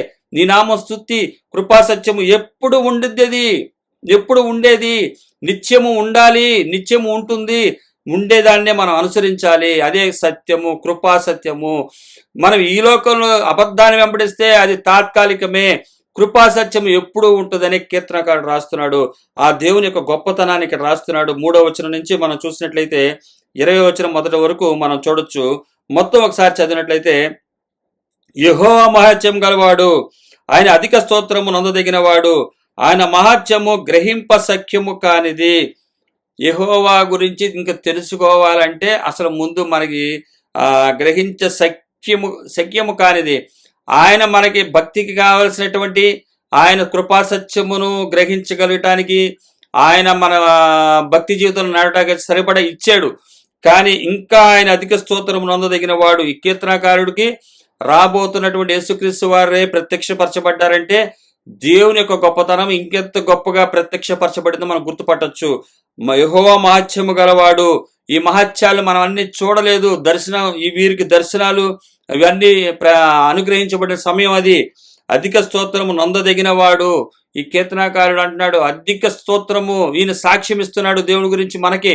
ఈ రోజు మనము ఆయన ఆ రోజు ప్రత్యక్షమయ్యేవాడు. ప్రత్యక్షమైనప్పుడు ఆయన గొప్పతనాన్ని చూపించాడు. ఈ రోజు మనకి ఆయన గొప్పతనాన్ని యేసుక్రీస్తు రూపంలో చూపించాడు కాబట్టి ఆయన గొప్పతనాన్ని మనం గుర్తుపట్టలేము. కాబట్టి ఈ రోజు మనం ఏం చేయాలి?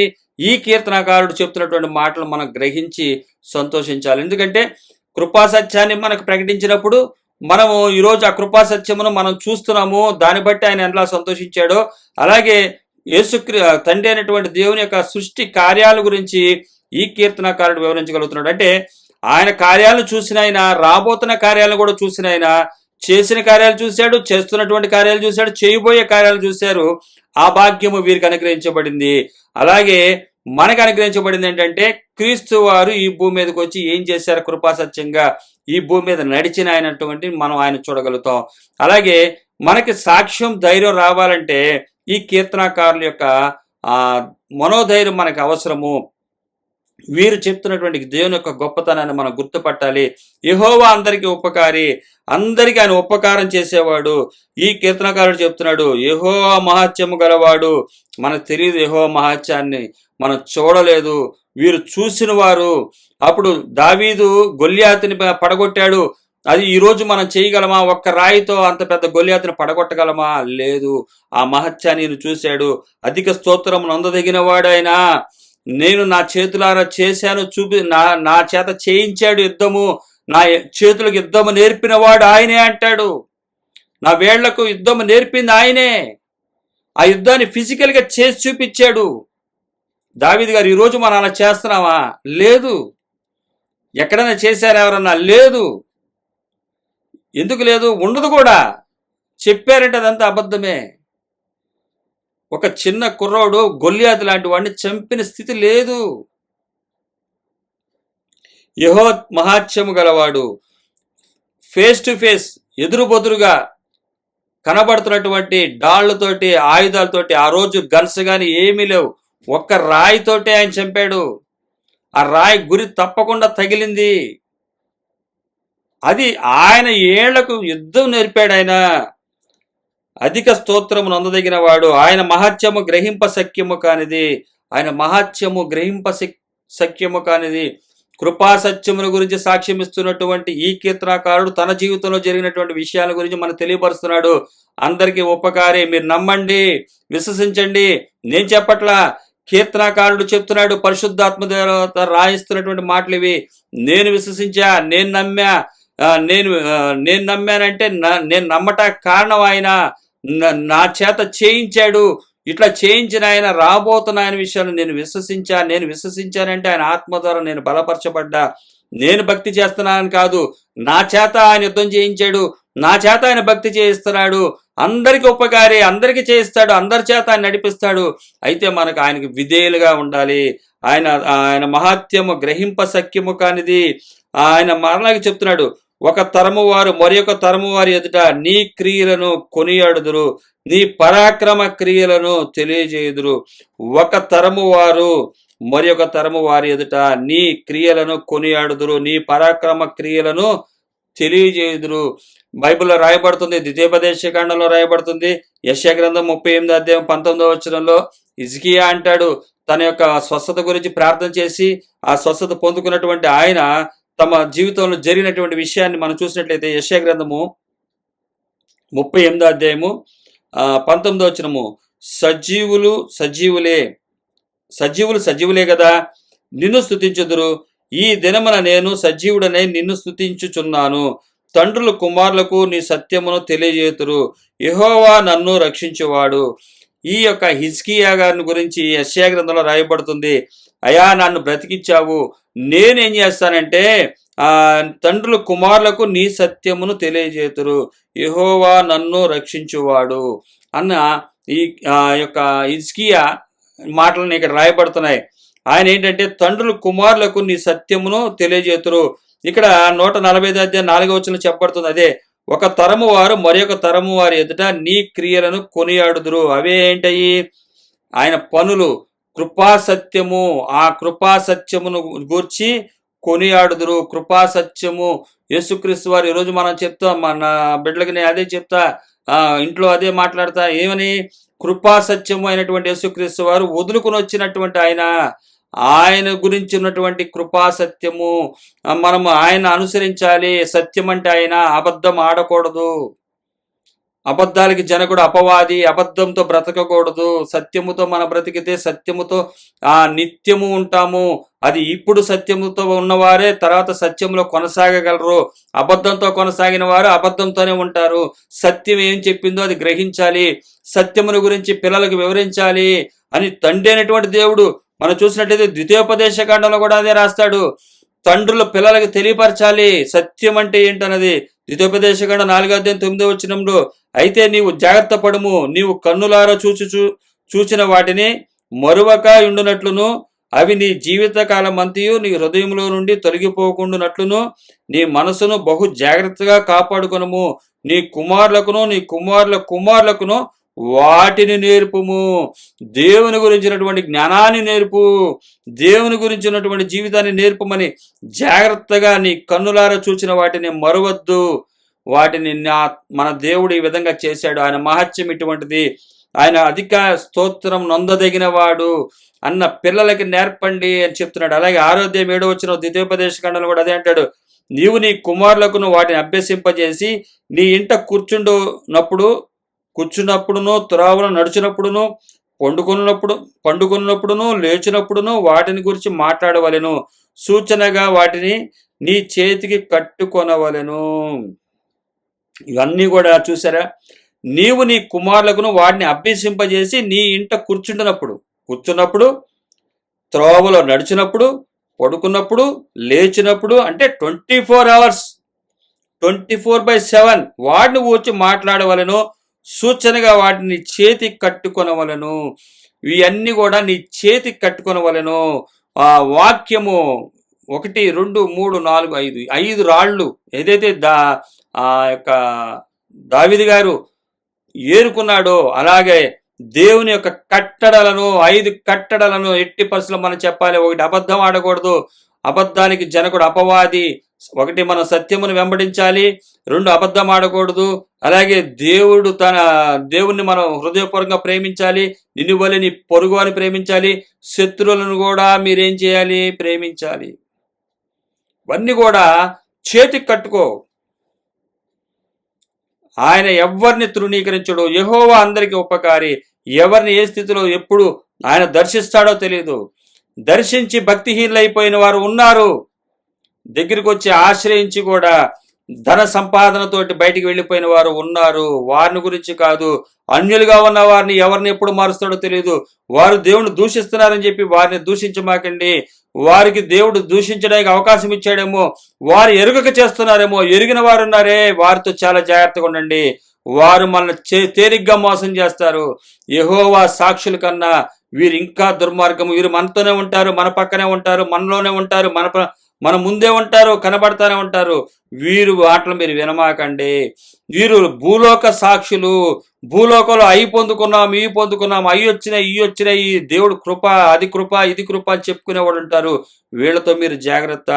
కాబట్టి మీరు 5 పాయింట్లు అన్నా సరే మీరు చేతిలో పెట్టుకోండి. మీ పిల్లలకు ఎప్పుడు కూడా ఎల్లవేళలో కూడా ఇంట కూర్చున్నప్పుడు, త్రోవలో వెళ్ళినప్పుడు, పండుకున్నప్పుడు, లేచినప్పుడు, ఈ 4 సందర్భాలు అంటే 24 గంటలు ఎప్పుడు కూడా మీరేం చేయాలి? వారికి పండుకున్నప్పుడు, లేచినప్పుడు వాటిని గురించి మాట్లాడవలను. ఆయన గొప్పతనాన్ని, సత్యమును గురించి, సత్యం అంటే ఇది, అబద్ధం అంటే ఇది, వ్యత్యాసాన్ని చూపించాలి. బైబిల్ ఏం చెప్తుందో అది మనం చెప్పాలి వాళ్ళకి. అందుకనే ఒక తరము వారు మరి ఒక తరము వారి ఎదుట నీ క్రియలను కొనియాడుదురు, నీ పరాక్రమ క్రియలను తెలియజేయుదురు. 4వ వచనం అది. అలాగే 5వ వచనం వచ్చేసరికి మహోన్నతమైన నీ ప్రభావ మహిమను, నీ ఆశ్చర్య కార్యములను నేను ధ్యానించెదను. నీ భీకర కార్యముల విక్రమమును మనుషులు వివరించెదరు. నేను నీ మహాత్యమును వర్ణించెదను. ఇవన్నీ దేవుని గురించినటువంటి, దేవుని గణపరుస్తున్నటువంటి మాటలు.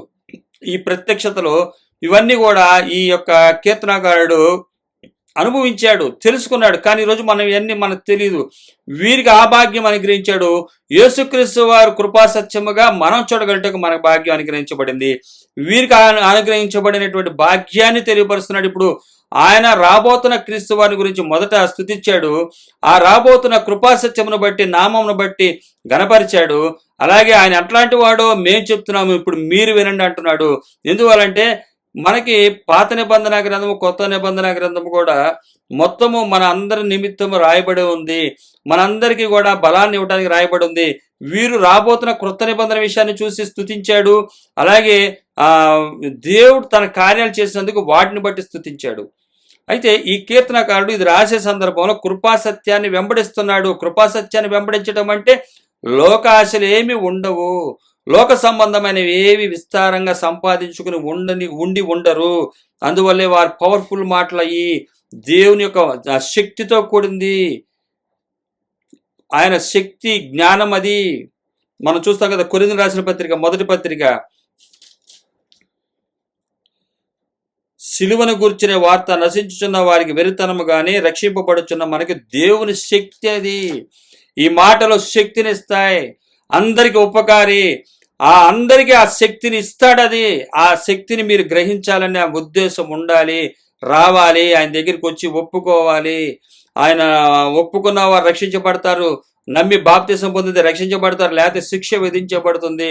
బాప్తిసం పొందుకోవడం అంటే భూ విషయాల్లో మరణించినట్లే. భూ విషయాల్లో మరణించి పరలోక నిమిత్తం బ్రతుకుతున్నట్టే, కృపాసత్యమును వెంబడిస్తున్నట్లే. కృపాసత్యము దగ్గర ఏమీ లేదు. ఆయన దగ్గర తలవాల్చుకోవటానికి కూడా స్థలం లేదు ఆయనకి. అదే ఆ కృపాసత్యము. ఆ కృపాసత్యమును బట్టి స్తుతించిన ఆయన దేవుని యొక్క గొప్పతనాన్ని వివరిస్తున్నాడు. 6వ వచనము, నీ భీకర కార్యములు విక్రమమును మనుషులు వివరించెదరు. నీ మహాత్యమును వర్ణించెదను. నీ మహాదైళత్వమును గూర్చి కీర్తిని వారు ప్రకటించెదరు. నీ నీతిని గూర్చి వారు గానము చేసెదరు. ఈరోజు ఈ సువార్త ద్వారా, ఈ ఛానల్ ద్వారా, అంటే ఈ సందర్భాన్ని మనం చేస్తుంది అదే. నీ మహాదయాళుత్వను గూర్చి కీర్తిని వారు ప్రకటించెదరు. నీ నీతిని గూర్చి వారు గానము చేసెదరు. రాబోయే రోజుల్లో చేయబోయే ఇది అసలైనటువంటిది, కానీ తప్పిపోయారు. కాబట్టి గుర్తు చేయాల్సినటువంటి పరిస్థితి దేవుడు మనకు అనుగ్రహించాడు. కాబట్టి గుర్తు చేయటం గల కారణమైంది. అందుకని ఆయన అంటాడు, యెహోవా దయా దాక్షిణ్యము గలవాడు, ఆయన దీర్ఘశాంతుడు, కృపాతిశయము గలవాడు. సంఖ్యాకాండము 14:18 వచనంలో వారు సణుక్కొని విసుక్కున్నప్పుడు ఆయన దయా దాక్షిణ్యంతో దీర్ఘశాంతం చూపించాడు. కృపాతిశయము గలవాడు. ఆయన వారిని నశింప చేయలేదు. సొదొమ గొమొర్రా వలె, నోవాహు దినాల వలె. మోషే ఒక నాయకుడికి ఆయన మాట విని వారిని ఏమి అనలేకుండా దీర్ఘశాంతం వహించాడు. అటువంటి దేవుడు ఆయన. అలాగే 9వ వచనం, ఇది మనకు ముఖ్యమైనది. అంటే ఆయన అందరికి యెహోవా అందరికి ఉపకారి, మనందరికి ఉపకారి ఆయన. కాబట్టి సరిగ్గా గ్రహించండి. లోకపాశలతో మిమ్మల్ని రేకెత్తిస్తున్న వారి విషయంలో జాగ్రత్త వహించండి. వారు మిమ్మల్ని తప్పు దోరలో పట్టిస్తున్నారు, తప్పు మార్గంలో నడిపిస్తున్నారు. ఆయన ఉపకారి అంటే బైబిల్లో ఏం రాయబడిందో మనం ధ్యానించి కృపా సత్యం అంటే ఎలా వెంబడించాలో మనం నేర్చుకోవాలి. నేర్పేవారు లేరు. అధిక ధనం వచ్చినప్పుడు దాని మాటలు వేరేగా ఉంటాయి. అవి అన్నీ కూడా దేవుని మాటలను పక్కన పెట్టేస్తాయి. పట్టించుకోవద్దు అంటారు. వాటిని వదిలేసి వెళ్ళిపోండి అంటారు. లోక మాటలన్నీ మాత్రం పట్టించుకోవాలంట, దేవుడి మాటలు మాత్రం పట్టించుకోకూడదు. అదే అబద్ధధనం ఎక్కువైతే వచ్చే మాటలు అవన్నీ కూడా. యెహోవా అందరికి ఉపకారి, యెహోవా అయితే అందరికి ఉపకారి. ఆయన ఉపకారం ఏంటో బైబిల్లో రాయబడి ఉంది. ఎవరు మీకు చెప్పరు. కాబట్టి బైబిల్ ఇచ్చాడు. పరిశుద్ధాత్మ దేవుడు మనకు తోడే ఉన్నాడు. పరిశుద్ధాత్మ దేవుడు మనకి తెలియపరుస్తాడు. పరిశుద్ధాత్మ దేవుడు అది నా ద్వారానే కానీ ఎవరి ద్వారానా సరే తెలియపరుస్తాడు. మరీ ముఖ్యంగా బైబిల్లో నుంచి తెలియపరుస్తాడు. ఈ కృపా సత్యమును బట్టి మనం నడవాలి. అంతే, అందరికీ ఆయన ఉపకారి. ఆయన కనికరములు ఆయన సమస్త కార్యముల మీద ఉన్నవి. ఆయన కనికరాలు సమస్త కార్యముల మీద ఉన్నాయి. నహూము గ్రంథం వచ్చేసరికి నహూము గ్రంథంలో 1వ అధ్యాయము 7వ వచనం, యెహోవా ఉత్తముడు, శ్రమ దినమందు ఆయన ఆశ్రయదుర్గము, తన యందు నమ్మిక ఉంచే వారిని ఆయన ఎరుగును. తన యందు నమ్మిక ఉంచే వారెవరో ఆయనకు తెలుసు. నమ్మిక ఉంచినటువంటి వారెవరో కూడా ఆయనకు తెలుసు. నహూము గ్రంథము నినివే పట్టణం గురించి ఉన్నటువంటి దాని గురించి రాయబడుతుంది. నినివే పట్టణానికి ఆయన చేయబోతున్నటువంటి ఆ యొక్క చెడు విషయం ఏదైతే ఉందో దాని విషయమై ఆయన తెలియపరుస్తూ భక్తిహీనుల మీద ఆయన కోపము, భక్తి పరుల పట్ల ఆయన కనికరం ఏంటో అన్నది నహూము గ్రంథం మనకు కనబడుతుంది. 1వ అధ్యాయం 2 నుంచి 11 వరకు ఉన్నటువంటి వచనాలు మనం చూసినట్లయితే, నీతి న్యాయం జరిగించేవాడైనా భక్తి పరులు ఆనందిస్తారు, లేకపోతే చెడు చేసేవారు వారికి రాబోయే వినాశనం గురించి నహూము గ్రంథం రాయబడుతుంది. నహూము గ్రంథాన్ని మనం ఇక్కడ చూడొచ్చు. యెహోవా అందరికి ఉపకారి. ఆయన ఒకవేళ వినియోగించుకుంటే ఆయన ఉత్తముడు, ఆశ్రయదుర్గము, తన యందు నమ్మికుంచే వారిని ఆయన ఎరుగుతాడు. కాబట్టి యెహోవా మాత్రం అందరికీ ఉపకారి. ఆయన ఎరుగును. ఆయన ఆశ్రయించేవారు ఎవరో ఆయనకు తెలుసు. కృపా సత్యమును వెంబడించేవారే ఆయన ఆశ్రయించేవారు. కాబట్టి ఆయన కనికరములు ఆయన సమస్త కార్యముల మీద ఉంది. ఆయన కనికరం ప్రతి కార్యం మీద ఉంది. కనికరం చూపించాడు, మనకు అవకాశం ఇచ్చాడు. చేయాల్సిన వారమై ఉన్నాము. ఈరోజు మనం పని చెయ్యాలి. ఎప్పటికప్పుడు ఉన్నది పనిచేయాలి. మన అవసరాలకి మించి ఉన్నదాన్ని పనిచేయాలి. మన అక్కర్లకి కలిగి ఉన్నదానికన్నా పనిచేయాలి. ఇదే పని. ఈరోజు మనం చేయాల్సిన పని ఇది. 10వ వచనం, యెహోవా నీ క్రియలన్నీ నీకు కృతజ్ఞతాస్తుతులు చెల్లించుచున్నవి. ఆయన పనులన్నీ కూడా ఆయన కృతజ్ఞతాస్తుతులు చెల్లిస్తున్నాయట. ఆయన పంచినటువంటి ప్రేమ అంతా కూడా కృతజ్ఞతలు తెలియజేస్తున్నాయి. ఈరోజు ఆయన క్రియలు, ఆయన పనులు మనలో నుంచి కూడా చేయాలి. నీ నామమునకు నిత్యము సన్నుతింపబడును, సన్నుతించేదను, నిత్యము నీ నామమును స్తుతించేదను అని కీర్తనకారుడు చెప్తున్నాడు. మనము కూడా కృపా సత్యాన్ని వెంబడించి ఆయన కార్యములు, క్రియలన్నిటినీ కృతజ్ఞతాస్తుతులు చెల్లించుచున్నవి. ఈరోజు ఆస్తులను చూసి, కుటుంబాలను చూసి, సంవత్సరం పెరుగుతున్నటువంటి ఆదాయాన్ని చూసి కృతజ్ఞతాస్తుతులు చెల్లిస్తారు. కృతజ్ఞతాస్తుతులు అని చెప్పి సాష్టాంగ పడిపోతారు. ఈ డిసెంబర్ నెల వచ్చేసరికి కృతజ్ఞతాస్తుతులుగా ఈ సంవత్సరం మొత్తానికి ఇచ్చినటువంటి భూ సంబంధమైన అబద్ధమైన వాటిని ఇచ్చినందుకు కృతజ్ఞతాస్తుతులు చెల్లిస్తారు. చివరికి కృతజ్ఞతలు ఇవే కృతజ్ఞత కాదు. ఇక్కడ చెప్పబడుతున్నటువంటి కృతజ్ఞతాస్తుతులు వేరు. మన కొలసీలు రాసిన పత్రిక 1వ అధ్యాయం 4వ వచనం చూసినట్లయితే, కృతజ్ఞతాస్తుతులు వీరు దేని చెల్లిస్తున్నారు ఇక్కడ మనకు రాయబడుతుంది. 1వ అధ్యాయం 3 నుంచి ఉన్నటువంటి వరకు వచ్చిన 4, పరలోకమందు నీ కొరకు ఉంచబడిన నిరీక్షను బట్టి క్రీస్తు యేసునందు మీకు కలిగి ఉన్న విశ్వాసమును గురించి పరిశుద్ధులందరి మీద మీకున్న ప్రేమను గూర్చి మేము విని ఎల్లప్పుడూ మీ నిమిత్తము ప్రార్థన చేయొచ్చు. మన ప్రభువు యేసుక్రీస్తు యొక్క తండ్రి అయిన దేవునికి కృతజ్ఞతాస్తుతులు చెల్లించుచున్నాము. ఇక్కడ పౌలు గారు చెప్తున్నాడు, కొలసీలో ఉన్న సంఘానికి జైలు రాస్తున్నటువంటి ఆయన చెప్తున్నాడు, నిజమైనటువంటి కృతజ్ఞతాస్తుతులు ఏంటో ఇక్కడ రాయబడుతున్నాయి. పరలోకమందు మీ కొరకు ఉంచబడిన నిరీక్షణను బట్టి. పరలోకమందు మన కొరకు ఉంచబడిన నిరీక్షణ ఏంటి?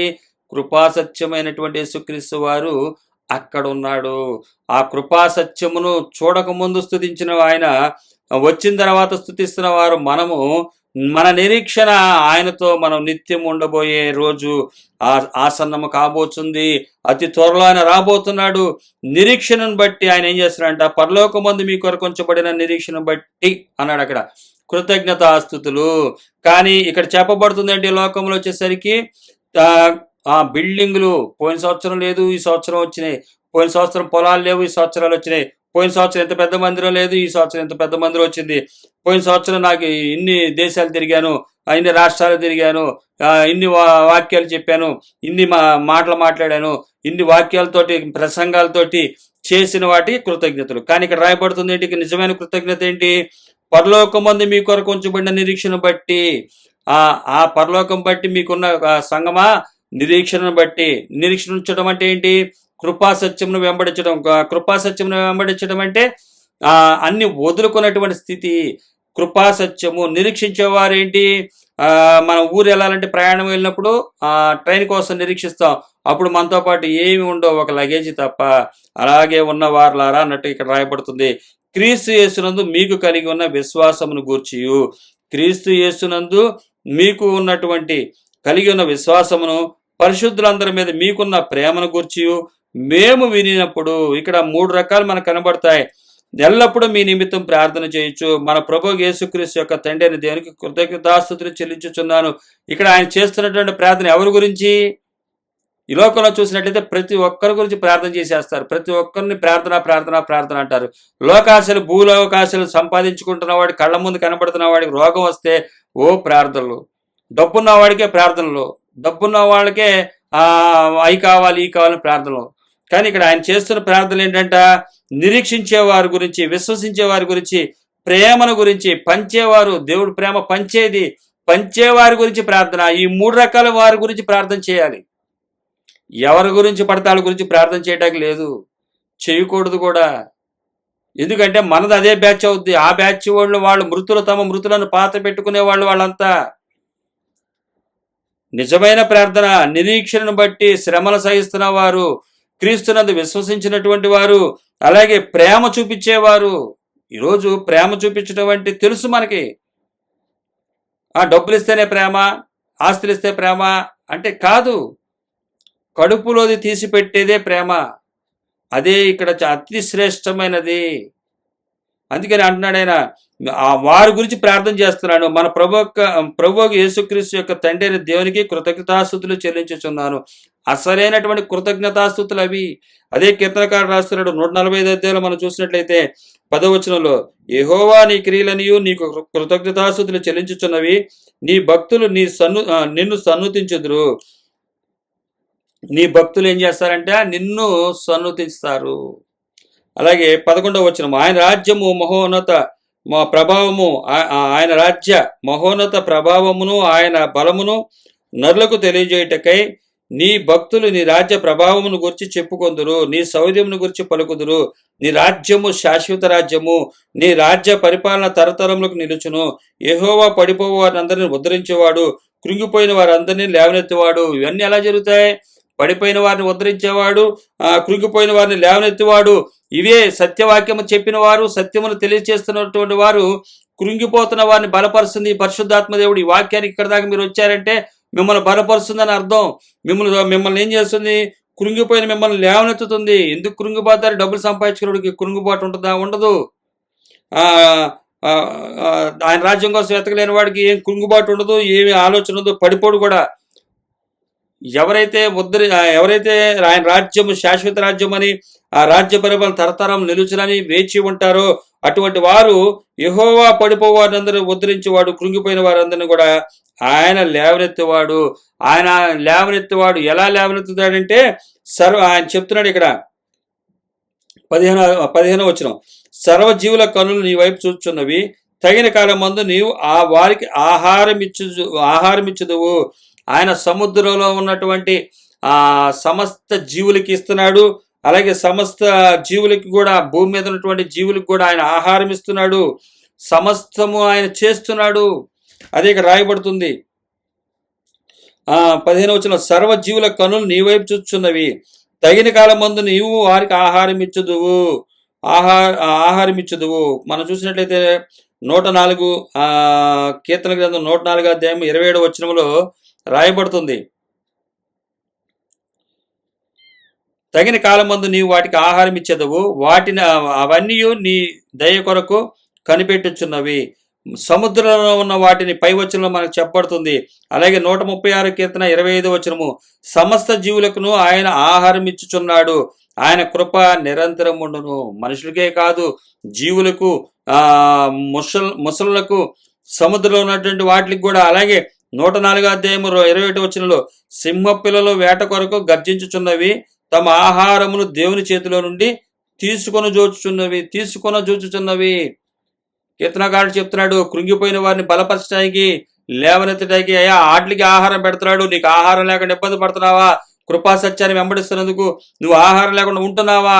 దేవుడు నీకు సాయం చేస్తాడు అంటున్నాడు. అదే అంటున్నాడు ఆయన నీ రాజ్యము శాశ్వత రాజ్యము, నీ రాజ్య పరిపాలన తరతరములు నిలుచును. నీ రాజ్య పరిపాలన తరతరాలు ఉంటుందయ్యా. ఎందువల్లంటే నీవు మమ్మల్నే కాదు, భూమి మీద ఉన్న సముద్రంలో ఉన్న వాటిని, అరణ్యములో ఉన్న వాటిని, అన్నిటిని కూడా నువ్వేం చేస్తున్నావు? పోషిస్తున్నావు. అవన్నీ కూడా నువ్విచ్చే ఆహారం కోసం చూస్తున్నాయంటే ఎదురు. నీవు వాటికి పెట్టినది అవి కూర్చుకొనును. నీవు గుప్పిలు విప్పగా అవి మంచి వాటిని తిని తృప్తి పడును. మనం చూసినట్లయితే సింహానికి కూడా ఆహారం ఇస్తుంది ఆయనంట. మనం అనుకుంటాము ఈ జంక్ ఏంట్రా, దానికి బలైపోయింది అనుకుంటాము. ఈరోజు మాంసాహారాలు తింటున్న వారందరినీ కూడా మీరు ఒక జంతువుని ఇబ్బంది పెడుతున్నారు, ఒక జంతువుని మీరు ఏం చేస్తున్నారంటే చంపుకుని తింటున్నారని. కానీ ఇక్కడ రాయబడుతుంది 104:21 కీర్తన గ్రంథము. సింహ పిల్లలు వేట కొరకు గర్జించుచున్నవి, తమ ఆహారమును దేవుని చేతిలో నుండి తీసుకొని జూచుచున్నవి. ప్రతి ఆహారాన్ని కూడా ఈ జంతువులు ఎక్కడి నుంచి తీసుకున్నాయంట? దేవుని చేతిలోంచి తీసుకున్నాయంట. అంటే దేవుడు ఇస్తేనే. కానీ మనకేం కనబడుతుంది? అవే వేటాడినట్లుగా అవి వచ్చి తింటుంటే తర్వాత నక్కలు వచ్చి లాక్కెళ్ళిపోవటం, ఇవన్నీ చూస్తుంటాం. కానీ ఇవన్నీ కూడా ఎట్లా జరుగుతుంది? దేవుని చేతిలో నుంచి ఇస్తున్నాడంట. సింహాలకి అన్నిటికి కూడా ఆహారం ఆయన చేతిలో నుంచి ఇస్తున్నాడు. వాటికి ఆహారం ఇచ్చి ఆయన రాజ్యం కొరకు, నీతి కొరకు ఎదుగుతున్న మీ కొరకు ఆయన చేతిలో నుంచి మీకు ఆహారం ఇస్తాడు. ఆయన ఇస్తాడు. ఆ కృపా సత్యమును వెంబడించండి. కృపా సత్యము ప్రేమను పంచిద్ది, అది విశ్వాసం కలిగిద్ది. పరలోకంలో ఉన్నటువంటి నిరీక్షణ అదే. ఆ కృపా సత్యం ఈరోజు పరలోకంలో ఉంది. దాన్ని నిరీక్షిస్తూ మీరు ఉండండి. సింహ పిల్లలు ఆకలిగా ఉన్నా లేముకుంటాయేమో కానీ ఆయన ఆశ్రయించే వారికి ఏ మేలు కొదువే ఉండదని రాయబడుతుంది కీర్తన గ్రంథం 37వ అధ్యాయంలో. అలాగే ఇక్కడ చెప్తుంది, సింహ పిల్లలు వేట కొరకు గర్జించుచున్నవి, తమ ఆహారంను దేవుని చేతిలో నుండి తీసుకొని చూచుచున్నవి. అటువంటి వాటిని చూసి ధైర్యపరుస్తున్నాడు ఈ కీర్తనకారుడు. ఆయన రాజ్యము శాశ్వత రాజ్యము అని విశ్వసించినటువంటి వారు, ఇది నమ్మితే ఆ విశ్వసిస్తున్నటువంటి వారికి ధైర్యాన్ని ఇస్తున్నటువంటి మాటలు, నీ రాజ్య పరిపాలన తరతరములు నిలుచును. యెహోవా పడిపోవు వారిని అందరినీ ఉద్ధరించేవాడు, కృంగిపోయిన వారిని అందరినీ లేవనెత్తేవాడు. అలాగే 15వ వచనం, సర్వజీవులు కన్నులు నీ వైపు చూచుచున్నవి. అదే ఇక్కడ రాస్తున్నాడు. ఆ సింహ పిల్లలు వేట కొరకు గర్జించుచున్నవి, తమ ఆహారమును దేవుని చేతిలో నుండి తీసుకొని చూచుచున్నవి. ఇక్కడ రాస్తున్నది, సర్వజీవుల కన్నులు నీ వైపు చూచుచున్నవి. అన్ని కూడా జీవులన్నీ కూడా ఆయన చేతి వైపు చూస్తున్నాయి. మనం చూడొచ్చు. జంతువులకి ఆహారం ఇచ్చిన వాడు ఆయన రూపంలో చేసినటువంటి మనకు ఎందుకు ఇవ్వడు? ఇస్తానంటున్నాడు ఆయన. అదే ఈ కీర్తనకారుడు రాస్తున్నాడు.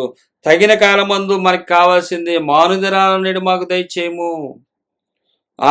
మత్తయి సువార్తలో చెప్పబడుతుంది, మీ అవసరాలు అక్కర్లు నాకు తెలుసు, మీకు ఏ సందర్భంలో ఇవ్వాలి నేను ఇస్తానంటున్నాడు. తగిన కాలమందు నీవు వారికి ఆహారం ఇచ్చుదువు. సింహాలకి, వాటి పిల్లలకి తగిన కాలమందు, సముద్రంలో ఉన్నటువంటి మొసళ్ళకి కానీ ఇవన్నిటికి కూడా తగిన కాలమందు ఆయన ఆహారం ఇస్తున్నాడు. నీవు గుప్పిలి విప్పి ప్రతి జీవి కోరికను తృప్తిపరుచుచున్నావు. శ్రేష్టమైన ఆహారాలు ఈరోజు మనం తినగలుగుతున్నామంటే ఆయన ఇచ్చిందే. ఆయన గుప్పిలి విప్పిస్తున్నాడు. కష్టార్జితంతో మనల్ని సృష్టించిన ఆయన, మన సృష్టికర్త, ఇంత గొప్ప దేవుడు, అందరికీ ఉపకారి. ఇది నమ్మి విశ్వసించిన వారు కృపాసత్యాన్ని వెంబడిస్తే దేవుని రాజ్యంలో ఉంటామని ఆయన ప్రేమ మనకు కనబడుతుంది. సాక్ష్యాలని, ఆధారాలని చూపిస్తున్నాడు. ఆయన గొప్పతనాన్ని, చేసిన దాన్ని, ఈయన చేతులతో దావీదు గారు చేసిన దాన్ని, దేవుడు చేసిన దాన్ని తెలియపరుస్తున్నాడు. అలాగే రాబోతున్నటువంటి యేసుక్రీస్తు వారిని గురించి కృపా సత్యాన్ని బట్టి తెలియజేస్తున్నాడు. అలాగే ఆయన సమస్త మృగాలకి సహాయం చేస్తున్నాడు. సముద్రంలో ఉన్న వాటికే కాదు, భూమి మీద ఉన్న వాటికి కూడా, అడవిలో ఉన్న వాటికి కూడా గుప్పిలు విప్పిస్తున్నాడు ఆయన. అటువంటి దేవుడు అని మనకు వివరిస్తున్నాడు. అలాగే ఇవన్నీ ధైర్యం మనకి దేనికి? ఆ అబద్ధధనకులు ఏం చెప్తారంటే, ఆ అబద్ధధనాన్ని ఆశ్రయించే వాళ్ళు, ఈయన ఆహారం ఇట్లా పెట్టగలడు, నీకెందుకు ఇవ్వడు, ఇంకా నీకు ఇచ్చేస్తాడు, గిడ్డంగులు ఇంట్లో నుంచి దాచుకో, బోల్డ్ ఇస్తాడు ఆయన అని చెప్పి భూలోకాన్ని ట్రాన్స్ఫర్ చేస్తారు. ఇవన్నీ మాటలు చెప్పడానికి గల కారణం నిత్య రాజ్యంలో మనం ఉండాలని, భూమి మీద ఉండాలని చెప్పి మారుస్తారు. వీళ్ళే భూలోక సాక్షులు. ఇవి పరలోక నిమిత్తం ఇవ్వబడినటువంటి సాక్ష్యం ఇది. కానీ భూలోక సాక్షులు ఏం చేస్తారంటే ఇవి భూలోకానికి ట్రాన్స్ఫర్ చేసేస్తారు, వాటిని భూలోకానికి ఇస్తాడు దేవుడు అని చెప్పి. ఇక్కడ ఈ కీర్తనకారుడు 145 అధ్యాయంలో చెప్తుంది, మన నిత్య రాజ్యంలో ఉండటానికి బలపరచడానికి. ఈ రోజు నేను చెప్పేది కూడా పరలోక రాజ్యం నిమిత్తమును బలం తెచ్చుకోవడానికి, నిత్య రాజ్యంలో మనం ఉండటానికి ఉపయోగపడే మాటలే ఇవన్నీ కూడా అబద్ధ బోధకులు, భూలోక సాక్షులు ఏం చేస్తారంటే, ఇందులో చేసిన దేవుడు నీకు భూమి మీద చేస్తాడు అని. భూమి మీద చేసేది కాదు ఈ సువార్త. ఇది పరలోక రాజ్యంలోనికి బలం తెచ్చుకోవటానికి. అంటే కృపాసత్యమును వెంబడించినప్పుడు ఏమి ఉండదు. మనం ఏ రోజు మన్నా ఆ రోజు తిని బతుకుతాము. కాబట్టి అటువంటి వారిని ధైర్యపరచడానికి ఇచ్చిన మాటలు. అంతేకాని కోట్లాస్తులు ఇంట్లో వేసుకుని పెద్ద పెద్ద ఉద్యోగాలు చేస్తూ ఇంకా దేవుడిని ఆశీర్వదిస్తాడు, ఇంకా దేవుడు ఆశీర్వదిస్తాడు, ప్రపంచ బ్యాంకుకి అధ్యక్షుని చేస్తాడు, లేకపోతే ప్రపంచ నాయకుడిని చేసేస్తాడు, ఈ మాటలు చెప్పడానికి కాదు ఇక్కడ రాయబడింది. ఇది పరలోక రాజ్యం నిమిత్తం రాయబడింది. వీటిని గ్రహించిన వాడు అక్కడ ఉంటాడు. సత్యము, ఈరోజు సత్యమును వెంబడిస్తే సత్యంతో ఉంటారు, అబద్ధాన్ని వెంబడిస్తే అబద్ధంలోనే ఉంటారు. అదే ఇక్కడ తెలియపరుస్తుంది 145 అధ్యాయం కీర్తన గ్రంథము సారాంశం అది. ఆయన అందుకే బలపరుస్తున్నాడు, పరలోక రాజ్య నిమిత్తం బలపరుస్తున్న మాటలు ఇవి. యెహోవా తన మార్గములన్నిటిలో నీతి గలవాడు, తన మార్గములన్నిటిలో కూడా నీతి గలవాడు. ఆయన ఖచ్చితంగా నీతిగా యథార్థంగా చేస్తాడు. ఇక్కడ రాయబడుతుంది కదా, నీవు గుప్పిలు విప్పి ప్రతి జీవి కోరికను తృప్తిపరచుచున్నావు, తగిన కాలమందు నీవు వారికి ఆహారం ఇచ్చుదువు. 15వ వచనంలో తగిన కాలమందు నీవు తగిన కాలమందు నువ్వేం చేస్తున్నావు అంటే ఆహారం ఇచ్చుదువు. తగిన కాలమందు నువ్వు వారికి ఆహారం ఇస్తున్నాడు. అటువంటి దేవుడు యెహోవా తన మార్గములన్నిటిలో నీతి గలవాడు. ఈయన ఇటువంటి దేవుడు మనకి ఎంత ఆయుష్ ఇచ్చాడో అంతవరకు మనకి సమృద్ధిగా ఆయన ఏర్పాటు చేసి ఉంచాడు. ఇక్కడతోనే మనం ఎండ్ అయిపోము, నిత్య స్థుతులు ఉంటాయి. ఆయన నిత్య నామమును స్థుతిస్తాము. సత్యమును వెంబడించినట్టయితే ఎప్పటికీ కూడా అదే సత్యములో కొనసాగుతాము అనేది ఇక్కడ రాయబడుతుంది. తనకు మొరపెట్టు వారికి అందరికీ, తనకు నిజముగా మొరపెట్టు వారికి అందరికీ యెహోవా సమీపముగా ఉన్నాడు. తనకు నిజంగా మొరపెట్టే వారందరికి కూడా ఆయన సమీపంగా ఉన్నాడు. ద్వితీయోపదేశకాండ 4వ అధ్యాయం 7వ వచనంలో ఏలి అనగా మనం ఆయనకు మొర్రపెట్టినప్పుడల్లా మన దేవుడైన యెహోవా మనకు సమీపంగా ఉన్నట్టు మరి ఏ గొప్ప జనమునకును ఏ దేవుడును సమీపంగా ఉన్నాడు చెప్పండి. మనం మొర్రపెడితే మనకి సమీపంగా ఉన్న ఈ దేవుడు తప్ప వేరే ఏ దేవుడు నాడు చెప్పండి. మీరు ఈ లోకంలో చూసినట్లయితే ఒక విగ్రహాన్ని పెట్టుకుంటే అక్కడికే వెళ్ళాలి, ఒక ఇల్లుని పెట్టుకుంటే అక్కడికే వెళ్ళాలి. కానీ ఈయన ఎక్కడ నువ్వు మొరపెడితే అక్కడ నీ దగ్గర ఉన్నాడు. ఈ దేవుడు కావాలా? ఈ దేవుడు దగ్గర ఈ రోజు నీకు ఏమీ లేదు. ఈ దేవుడు కానీ నీతో ఉన్నాడు. దేవుడు మనతో ఉన్నప్పుడు ప్రపంచాన్ని సృష్టించి లోకాన్ని సృష్టించిన ఆయన, భూమిని ఆకాశమును సముద్రం మొత్తం సృష్టించిన ఆయన మనతో ఉన్నప్పుడు ఏ ఉంటే ఏంటి లేకపోతేనేంటి. ఈరోజు మన దగ్గర ఒక ఫోన్ ఉంటే చాలు, అందులో 1000 కోట్లతో మనం ట్రాన్స్ఫర్ చేయగలుగుతున్నాము, 1000 కోట్లను డబ్బులను వినియోగించగలుగుతున్నాము, అన్ని అవసరాలు తీరుతున్నాయి. కానీ ఈరోజు మనతో ఉంది ఆయన. ఎనీ టైం, ఏ టైంలో అయినా సరే ఆయన మనతో ఉంటాడు. ఇటువంటి దేవుడు ఎక్కడన్నా ఉన్నాడా? మనం చూసినట్లయితే వాటికన్ సిటీకి వెళ్ళాలంటే ఈరోజు మనతో ఖర్చుతో కూడింది, యెరూషలేం ప్రాంతానికి వెళ్ళాలంటే ఈరోజు ఖర్చుతో కూడింది. కానీ ఆయన అక్కడ రమ్మంటలేదు, అక్కడికి వచ్చి ఆరాధన చేయమంటలేదు. ఎక్కడున్నావు చెప్పు, నేను నీ దగ్గరికి వస్తా, నాకు మొర్ర పెట్టుమో, నేను నీకు ఉత్తరం ఇచ్చేదని అంటాడు ఆయన. నువ్వు చెప్పు, ఎక్కడున్నావు చెప్పు, నేను వస్తున్నా అంటున్నాడు. అంతే. హల్లెలూయా. ఆయన మనతో ఉన్నాడు. ఏ ఇబ్బందిలో ఉన్నావు చెప్పు, నువ్వు సముద్ర అగాధ జల్లో ఉన్నా సరే వస్తా, పాతాళంలో ఉన్నా వస్తా, నేను తీసుకుని వస్తా అంటున్నాడు ఆయన. ఆయన మనతో ఉన్నప్పుడు ఇంక మనకు కావాల్సిందే ఉంది. అందుకని అంటాడు, యెహోవా తన మార్గంలోన్నిటి నీతి గలవాడు, తన క్రియలన్నిటిలో కృప చూపువాడు, తనకు మొరపెట్టి వారికి అందరికీ, తనకు నిజముగా మొరపెట్టి వారికి అందరికీ యెహోవా సమీపముగా ఉన్నాడు. ఆయన సమీపముగా ఉన్నాడు. నిజంగా మొరపెడితే ఆయన సమీపంగా ఉన్నాడు. అందుకనే ద్వితీయోపదేశం 4:7 కూడా అది చెప్తుంది. ఏలయనగా మనము ఆయనకు మొరపెట్టినప్పుడల్లా మన దేవుడైన యెహోవా మనకు సమీపంగా నున్నట్టు మరి ఏ గొప్ప జనమునకును ఏ దేవుడును సమీపంగా నున్నాడు చెప్పండి. ఈరోజు మీరు మీరు ఆశ్రయం అనుకుంటున్నటువంటి మీ యొక్క నివాస స్థలాలు కానీ, లేకపోతే మీరు పెట్టుకున్నటువంటి ప్రతిమలు కానీ అవి మీకు దగ్గరలో ఉండవు. మీరు అక్కడికి వెళ్ళే చెప్పుకోవాలి, వాటిని చూసే మీరు మాట్లాడాలి. కానీ ఈరోజు నా దేవుని గొప్పతనం గురించి, నేను అరణ్యంలో ఉన్నా, ఎడారిలో ఉన్నా, పాతాళంలోకి ఒకవేళ అపవాది తీసుకెళ్ళినా, పాతాళ వేదంలో నేనున్నా, ఆయన అక్కడ ఉంటాడు అంటున్నాడు ఆయన. అందుకని కీర్తనకారుడు 116 అధ్యాయంలో రాయబడుతున్నారు, పాతాళ వేదనలు నన్ను చుట్టుకొని ఉండెను. 116 అధ్యాయం 3వ వచనం, మరణబంధమును నన్ను చుట్టుకొని ఉండెను, పాతాళపు వేదనలను పట్టుకొని ఉండెను, శ్రమయు దుఃఖమును నాకు కలిగను అంటున్నాడు. అంటే ఇటువంటి సందర్భాల్లోకి తీసుకువెళ్తుంది అపవాది. తీసుకువెళ్ళినప్పుడు ఆయన నాతో ఉన్నాడు, శ్రమ కలిగిన, దుఃఖము నాకు కలిగను, అలాంటి సందర్భాల్లో కూడా ఆయన ఉన్నాడు, అక్కడికి వస్తాడు, నేను అక్కడికి వస్తాను. ఒక ఫోన్ ఉంటే మన అవసరాలు ఎట్లాగైతే ఏ ప్రాంతంలో ఉన్నా తీరిపోతాయో, అలాగే దేవుడు తన కనికరం చొప్పున ఆయన మనతో ఉన్నాడు. అదే కృపా సత్యము. అందుకే నేను అంటాడు 18వ వచనంలో, తనకు మొరపెట్టి వారికి అందరికీ, తనకు నిజముగా మొరపెట్టి వారికి అందరికీ యెహోవా సమీపముగా ఉన్నాడు. తన యందు భయభక్తులు గల వారి కోరిక ఆయన నెరవేర్చును, వారు మొర్ర ఆలకించి వారిని రక్షించును. తన యందు భయభక్తులు గల వారు ఏం చేస్తారు? కృపా సత్యమును వెంబడిస్తారు. వారు ఏం చేస్తారంటే, సామెతల గ్రంథము 16వ అధ్యాయం 16వ వచనము, అపరంజిని సంపాదించట కంటే జ్ఞానమును సంపాదించుట ఎంతో శ్రేష్టము, వెండిని సంపాదించుకున్నట కంటే జ్ఞానమును సంపాదించుట ఎంతో, తెలివిని సంపాదించుట ఎంతో మేలు. ఇది ఎవరు? జ్ఞానం అంటే యేసుక్రీస్తు వారే. అందుకని తన యందు భయభక్తులు గల వారి కోరిక ఆయన నెరవేర్చును. అపరంజని వెండి బంగారాలని వదులుకున్న వారు, కృపా సత్యమును వెంబడించేవారు ఎవరు? యెహోవా తన యందు భయభక్తులు గల వారి కోరిక. ప్రాణభయంతో సంపాదించుకున్న వారితో ఆయన ఉండడు. తన యందు భయభక్తులు కలిగి అపరంజని వెండిని అంటే ఆస్తులను వదులుకున్న వారితో వారి కోరికను ఆయన నెరవేర్చును. వారి కోరికలు ఏముంటాయి? ఇంకా ఆయన తమతో ఉండాలని కోరుకుంటారు. తమ శ్రమల్లో, తమ వేదనలో, పాతాళ వేదనలు చుట్టుకున్నప్పుడు, శ్రమయు దుఃఖమును ప్రాప్తించినప్పుడు నీవు మాతో ఉండాలయ్యా అని కోరుకునేవారు. కాబట్టి వీరు వెండి బంగారాలను వదిలేశారు కాబట్టే ఆయన కృప కొరకు కనిపెడతారు. ఆయన నీతి మార్గం కోసం వేచి ఉన్నవారు. కాబట్టి ఆయన ఏం చేస్తాడంటే, తన యందు భక్తులు గల వారి కోరిక ఆయన నెరవేర్చును. తమకి కృపాసత్యమును వెంబడించేది, కృపాసత్యము చెప్పేది ఏంటి? నిరీక్షణ చూపించేది ఏంటి?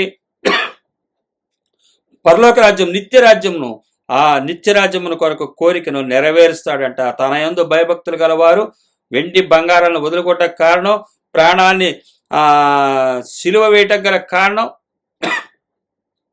ఆయన కృప, భక్తి, ఆయన కొరకు వేచి ఉన్నారు వీరంతా. అందుకే వారి మొర్ర ఆలకించి వారిని రక్షించును. వారు ఏ వేదనలో ఉన్నా ఆయన రక్షిస్తాడు. అదే ఇక్కడ రాయబడుతుంది, యెహోవా తను ప్రేమించే వారందరినీ కాపాడును. 20వ వచనం, యెహోవా తను ప్రేమించే వారందరిని కూడా ఏం చేస్తాడంట? కాపాడతాడు. ఈ 20 వచనాల వరకు, అంటే 20వ వచనం మొదటి పార్ట్ వరకు, 20వ వచనం వరకు కూడా చెప్పాడు. 20వ వచనం 2వ భాగంలో చూసినట్లయితే అయితే అన్నాడు. ఇక్కడ ఇవన్నీ చూశారు కదా, విన్నారు కదా. అయితే భక్తిహీనులందరినీ ఆయన నాశనము చేయును. యెహోవా అందరికి ఉపకారే. అయితే భక్తిహీనులుగా ఉన్నట్లయితే, భక్తిహీనులు ఎవరు? కృపా సత్యమును వెంబడించకుండా వీరు వెంబడించరు, వెళ్ళేవారిని కూడా వెళ్ళనివ్వరు. పరలోక రాజ్య తలుపులు మూసేస్తారంట. శాస్త్రుల పరిశీలన బట్టి యేసుక్రీస్తు మాట అంటాడు, మీరు వెళ్ళరు, వెళ్ళే వాళ్ళని కూడా చేస్తారు. అయితే భక్తిహీనులు వీళ్ళెవరు అంట? చర్చిలోనే ఉంటారు, కానీ ఆస్తులను వెంబడిస్తారు. ఆస్తులే కృప, ఆస్తులకు కృతజ్ఞతలు చెప్తారు. ఇక్కడెక్కడ కూడా ఆస్తులు, భూలోక ఆస్తులుగా కృతజ్ఞతలు చెప్పి ఎక్కడా చూడం మనం. కానీ ఈ భూలోక విశ్వాసులు, భూలోక సాక్షులు వారు చెప్పేది ఏంటంటే ఆ భూమే మనకి శ్రేష్టమైంది, తర్వాత ఏం జరిగిద్దో మనకు తెలియదు, దేవుడు చూసుకుంటాడు, ఇస్తే ఇచ్చాడు లేకపోతే లేదు, ఇక్కడ మాత్రం ఎంజాయ్ చేసేయండి అని చెప్పి ఆనందపడిపోతారు. వారిని చూసి మీరు మోసపోమాకండి. వారి సంతోషాన్ని చూసి మీరు మార్గం తప్పిపోమాకండి. యెహోవా తన మార్గములన్నిటిలో నీతి గలవాడు, ఆయన మార్గాలు నీతి గలవి. అవి ఏంటంటే కృపా సత్యమును వెంబడించుటయే, నిత్యరాజ్యమును గురించి నిరీక్షించుటయే. విన్న వారందరికి కూడా ఆయన ప్రేమిస్తున్నాడు, తన్ను ప్రేమించే వారిని కాపాడుతాడు. వినపోతే అయితే భక్తిహీనులందరినీ ఆయన మాత్రం నాశనం చేయరు. ఇది ఖచ్చితంగా చెప్పేశాడు ఎప్పుడు, క్రీస్తు పూర్వం 1000 సంవత్సరాలు అప్పుడు కీర్తనాకారుడు. ఆ కృపా సత్యము ఫైనల్ జడ్జిమెంట్. ఇంకది ఆ కృపా సత్యమును అతడు సత్యమును అనుసరించే న్యాయమును కనపరుచున్నది యెషయా గ్రంథం 42:3 మనం చూస్తాము. ఆయన ఏం చేశాడంట, ఆయన సత్యమును బట్టి ఆ న్యాయమును తీరుస్తాడు. ఆయన సత్యం అంటే యేసుక్రీస్తు వారు, అది వెంబడించారా లేదా అన్నది ఇక్కడ చూస్తాడు. ఆ కృపా సత్యమును వెంబడించారా లేదా? కృపా సత్యము పక్కన ఉంటుంది, ఇంకో పక్కన మనం నిలబడతాము. ఈ కృపా సత్యాన్ని వెంబడించామా, అబద్ధాన్ని వెంబడించామా, అక్కడే న్యాయమును బట్టి తీర్పు తీరుస్తాడు. అందుకని తను ప్రేమించే వారిని ఆయన కాపాడతాడు.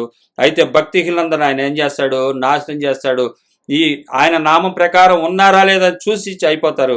అలాగే కీర్తనకారుడు చెప్తున్నాడు, ఫైనల్గా మాట చెప్తున్నాడు 21వ వచనము, నా నోరు యెహోవాను స్తోత్రము చేయును. అయితే చెప్తున్నాడు, ఇక్కడ చూపించాడు మనకు అన్ని విషయాలు చెప్పాడు 20వ వచనం వరకు కూడా. అన్ని విషయాలు తెలియపరిచిన తర్వాత ఆయన చెప్తున్నాడు, ఈయన డిసిషన్ ఏంటో చెప్తున్నాడు. ఆయన నా నోరు యెహోవాను స్తోత్రము చేయును. ఏ విషయాల్లో?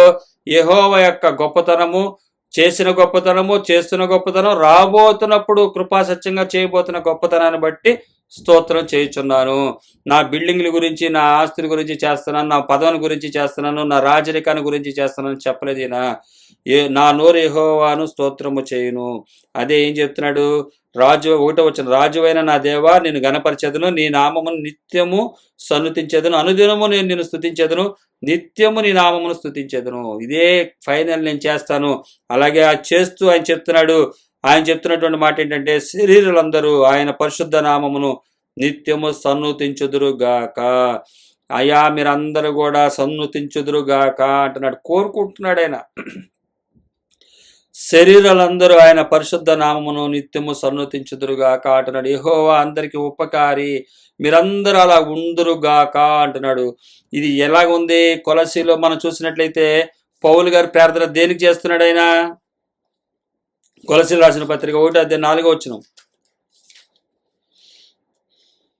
పరలోకమందు మీ కొరకు ఉంచబడిన నిరీక్షను బట్టి క్రీస్తు యేసునందు మీకు కలిగి ఉన్న విశ్వాసమును గూర్చియు పరిశుద్ధులందరి మీద మీకున్న ప్రేమను గూర్చి మేము విని ఎల్లప్పుడూ మీ నిమిత్తం ప్రార్థన చేయొచ్చు.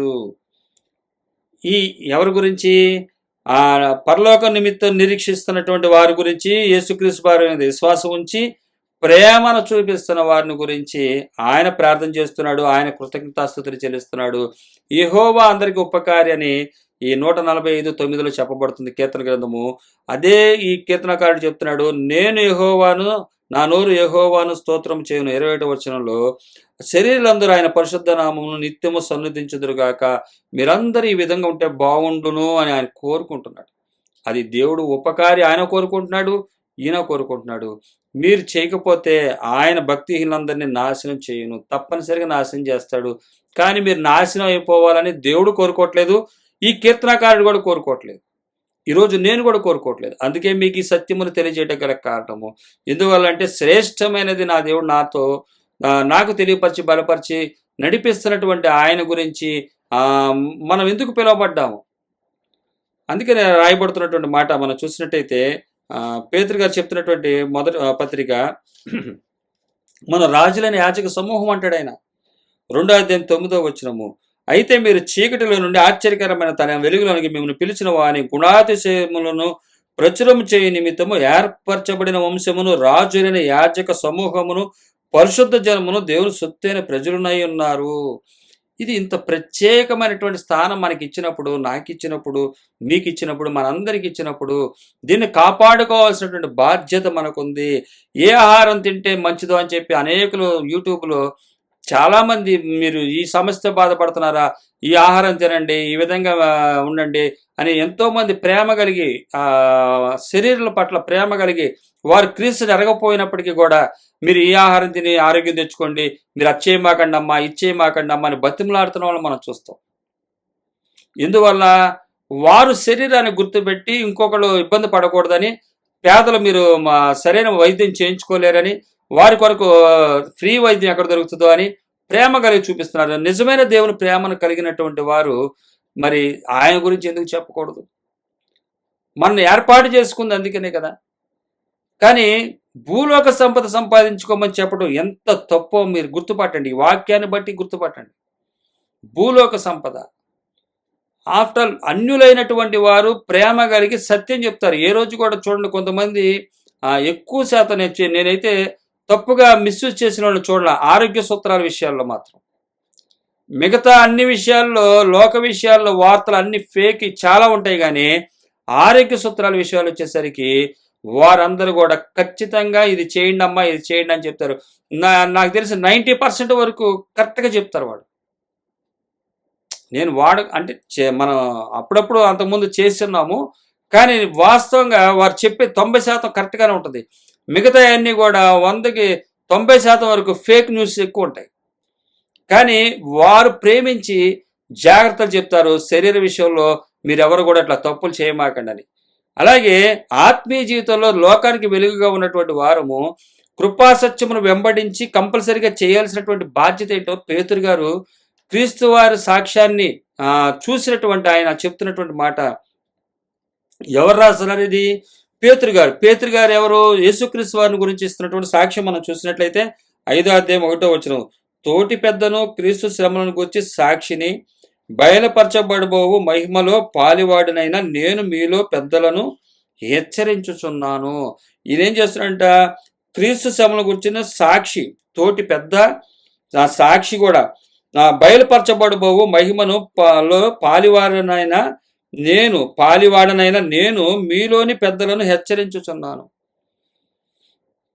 ఆయన చెప్తున్నాడు, మీరు చీకటిలో నుంచి, నేను చీకటిలో నుంచి, భూలోక ఆస్తులు, సంపాదనలు, స్వార్థం ఎన్నిటిలో నుంచి దేవుడు తన కనికరం చొప్పున తీసుకొచ్చిన వాడిని చీకటిని వదులుకొని సత్య మార్గం వెంబడించాలని కోరిక కలిగి వచ్చినటువంటి మనము ఎటువంటి వారమంటే, అయితే మీరు చీకటిలో నుండి ఆశ్చర్యకరమైన తన వెలుగులోనికి మిమ్ముని పిలిచిన వాని గుణాతిశయములను, ఆయన వెలుగులోనికి మనల్ని పిలిచాడు.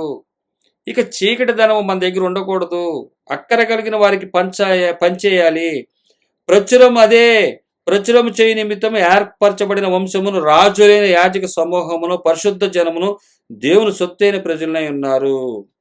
ఒకప్పుడు ప్రజగా ఉండగా ఇప్పుడు దేవుని ప్రజలైతే, ఒకప్పుడు కనికరింపబడక ఇప్పుడు కనికరింపబడితే, నేను కనికరింపబడి ఉన్నాను కాబట్టి నన్ను కనికరించినటువంటి ఆయన మిమ్మల్ని కూడా కనికరించగలడని, మిమ్మల్ని కూడా బలపరచగలడని, మిమ్మల్ని కూడా ఆదరించగలడని, మిమ్మల్ని కూడా నడిపించగలడని, మనందరికీ యెహోవా ఉపకారి నిత్యరాజ్యాన్ని ఇస్తానన్న ఆయన వైపు మనం చూద్దాము. తాత్కాలికమైన వాటి గురించి కొట్లాటలొద్దు, తాత్కాలికమైన వాటి గురించి ప్రాకులాడవద్దు, తాత్కాలికమైన వాటి గురించి ఒకరినొకరు మోసం చేసుకోవద్దు, ఒకరికి ఆహారాన్ని ఇంకొకరు దొంగిలించొద్దు, ఒకరి ఆస్తులను ఇంకొకరు దొంగిలించొద్దు, ఒకరి భార్యనే కానీ, పిల్లలనే కానీ, కుటుంబాలనే కానీ, భర్తలనే కానీ ఎవరిని ఆశించమాకండి. ఇవన్నీ కూడా మీరు ఖచ్చితంగా చెయ్యండి.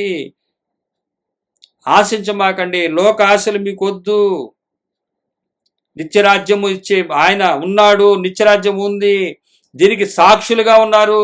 యేసుక్రీస్తు వారి శిష్యుడు పేతురు గారు ఇక్కడ సాక్ష్యం ఇస్తున్నాడు. యేసుక్రీస్తు వారి కన్నా ముందు ఉన్నటువంటి దావీదు గారు 1000 సంవత్సరాల ముందు ఆయన సాక్ష్యం ఇస్తున్నాడు. ఆయన సాక్ష్యం అనేక రకాల సాక్ష్యాలను కూడా, ఆ రోజుల్లో జరిగిన విషయాలను కూడా, రాబోయే రోజుల విషయాలను గురించి కూడా ఆయన సాక్ష్యం ఇస్తున్నాడు. ఈ సాక్ష్య జీవితము మన జీవితాల్లో అనేక సేవకులు చూపించారు. తమ జీవితంలో తమ కోట్లను వదులుకొని, ఆస్తులను వదులుకొని, కుటుంబాలను వదులుకొని సేవ చేసిన వారు ఉన్నారు. బైబిల్ను తర్జుమాలు చేసిన వారు ఉన్నారు. అనేకులు మిషనరీస్ ఉన్నారు. వీరందరూ కూడా కృపాసత్యమును వెంబడించారు. ఎవరు కృపాసత్యం వెంబడించిన వారే మనకి సేవకులు. లోకాశలను, భూలోక సాక్ష్యాలను చూపించి చెప్పేవారు మనకి సాక్షులు కాదు. అలా అయితే పేతురు గారు కూడా కోట్లు సంపాదించుకుని సాక్ష్యం చూపించేవాడు. దావీదు గారు కూడా అదే సాక్ష్యం చూపించేవాడు. కానీ ఆయన ఈ 145వ కీర్తనలో ఎక్కడా కూడా ఆ సాక్ష్యాన్ని చూపించలేదు. కాబట్టి విశ్వసించండి, నమ్మండి, ఆయన మార్గంలో నడవండి. ఈ నిరీక్షణ మనలను సిగ్గుపరచదు. దేవుడు తన కనికరం చొప్పున 145వ కీర్తనలో మనకి ఎంతో తన సందేశాన్ని దాచుంచాడు. దాని యొక్క సందేశాన్ని ఈరోజు మనకి బహిర్గతం చేశాడు. సర్వగంత మహిమ పరిశుద్ధాత్మ దేవునికి చెందునుగాక. దేవుడు తన కనికరం చొప్పున మాట్లాడిన మాటలు మనం నెమరు వేసుకుందాం. దేవుని తన కనికరంనకై, తన కృపకై, తన నీతి మార్గంనకై, తన కృపా సత్యమునకై మరి మరి మహిమ కలుగును గాక. ఎల్లవేళ ఆయన స్తుతిద్దాం. ఇప్పుడు కృపా సత్యమును వెంబడిస్తున్న వారు అతను ఆ కృపా సత్యముతో స్నేహంతో ఆయనతో పాటు జీవిస్తాం, ఆయనతో పాటు ఉంటాం. ఆ కృపా సత్యములో మనం వెళ్ళబోతున్నాం. ఆ ఇక్కడ వదులుకున్న వాటిని వదులుకొనుట చేత కృపా సత్యమును వెంబడించి పొందుకోబోయే కృపా సత్యమును, అసలైన కృపా సత్యమును పొందుకున్నప్పుడు కలిగే ఆనందం వేరు. అటువంటిది భాగ్యం మనందరికి కలగాలని యెహోవా అందరికి ఉపకారి. అందుకని ఈ దావీదు గారు కూడా మనకి ఎంతో చక్కగా చెప్తున్నాడు. మీరందరూ అలాగ ఉండాలని కోరుకుంటున్నాడు. తన వాక్కు చేత దేవుడు మాట్లాడినటువంటి, అంటే దేవుడు తెలియపరిచిన మాటలు పరిశుద్ధాత్మ సహాయం చేత మనకు అందించబడ్డాయి. సర్వగంత మహిమ యేసుకే చెందును గాక. ఆమేన్.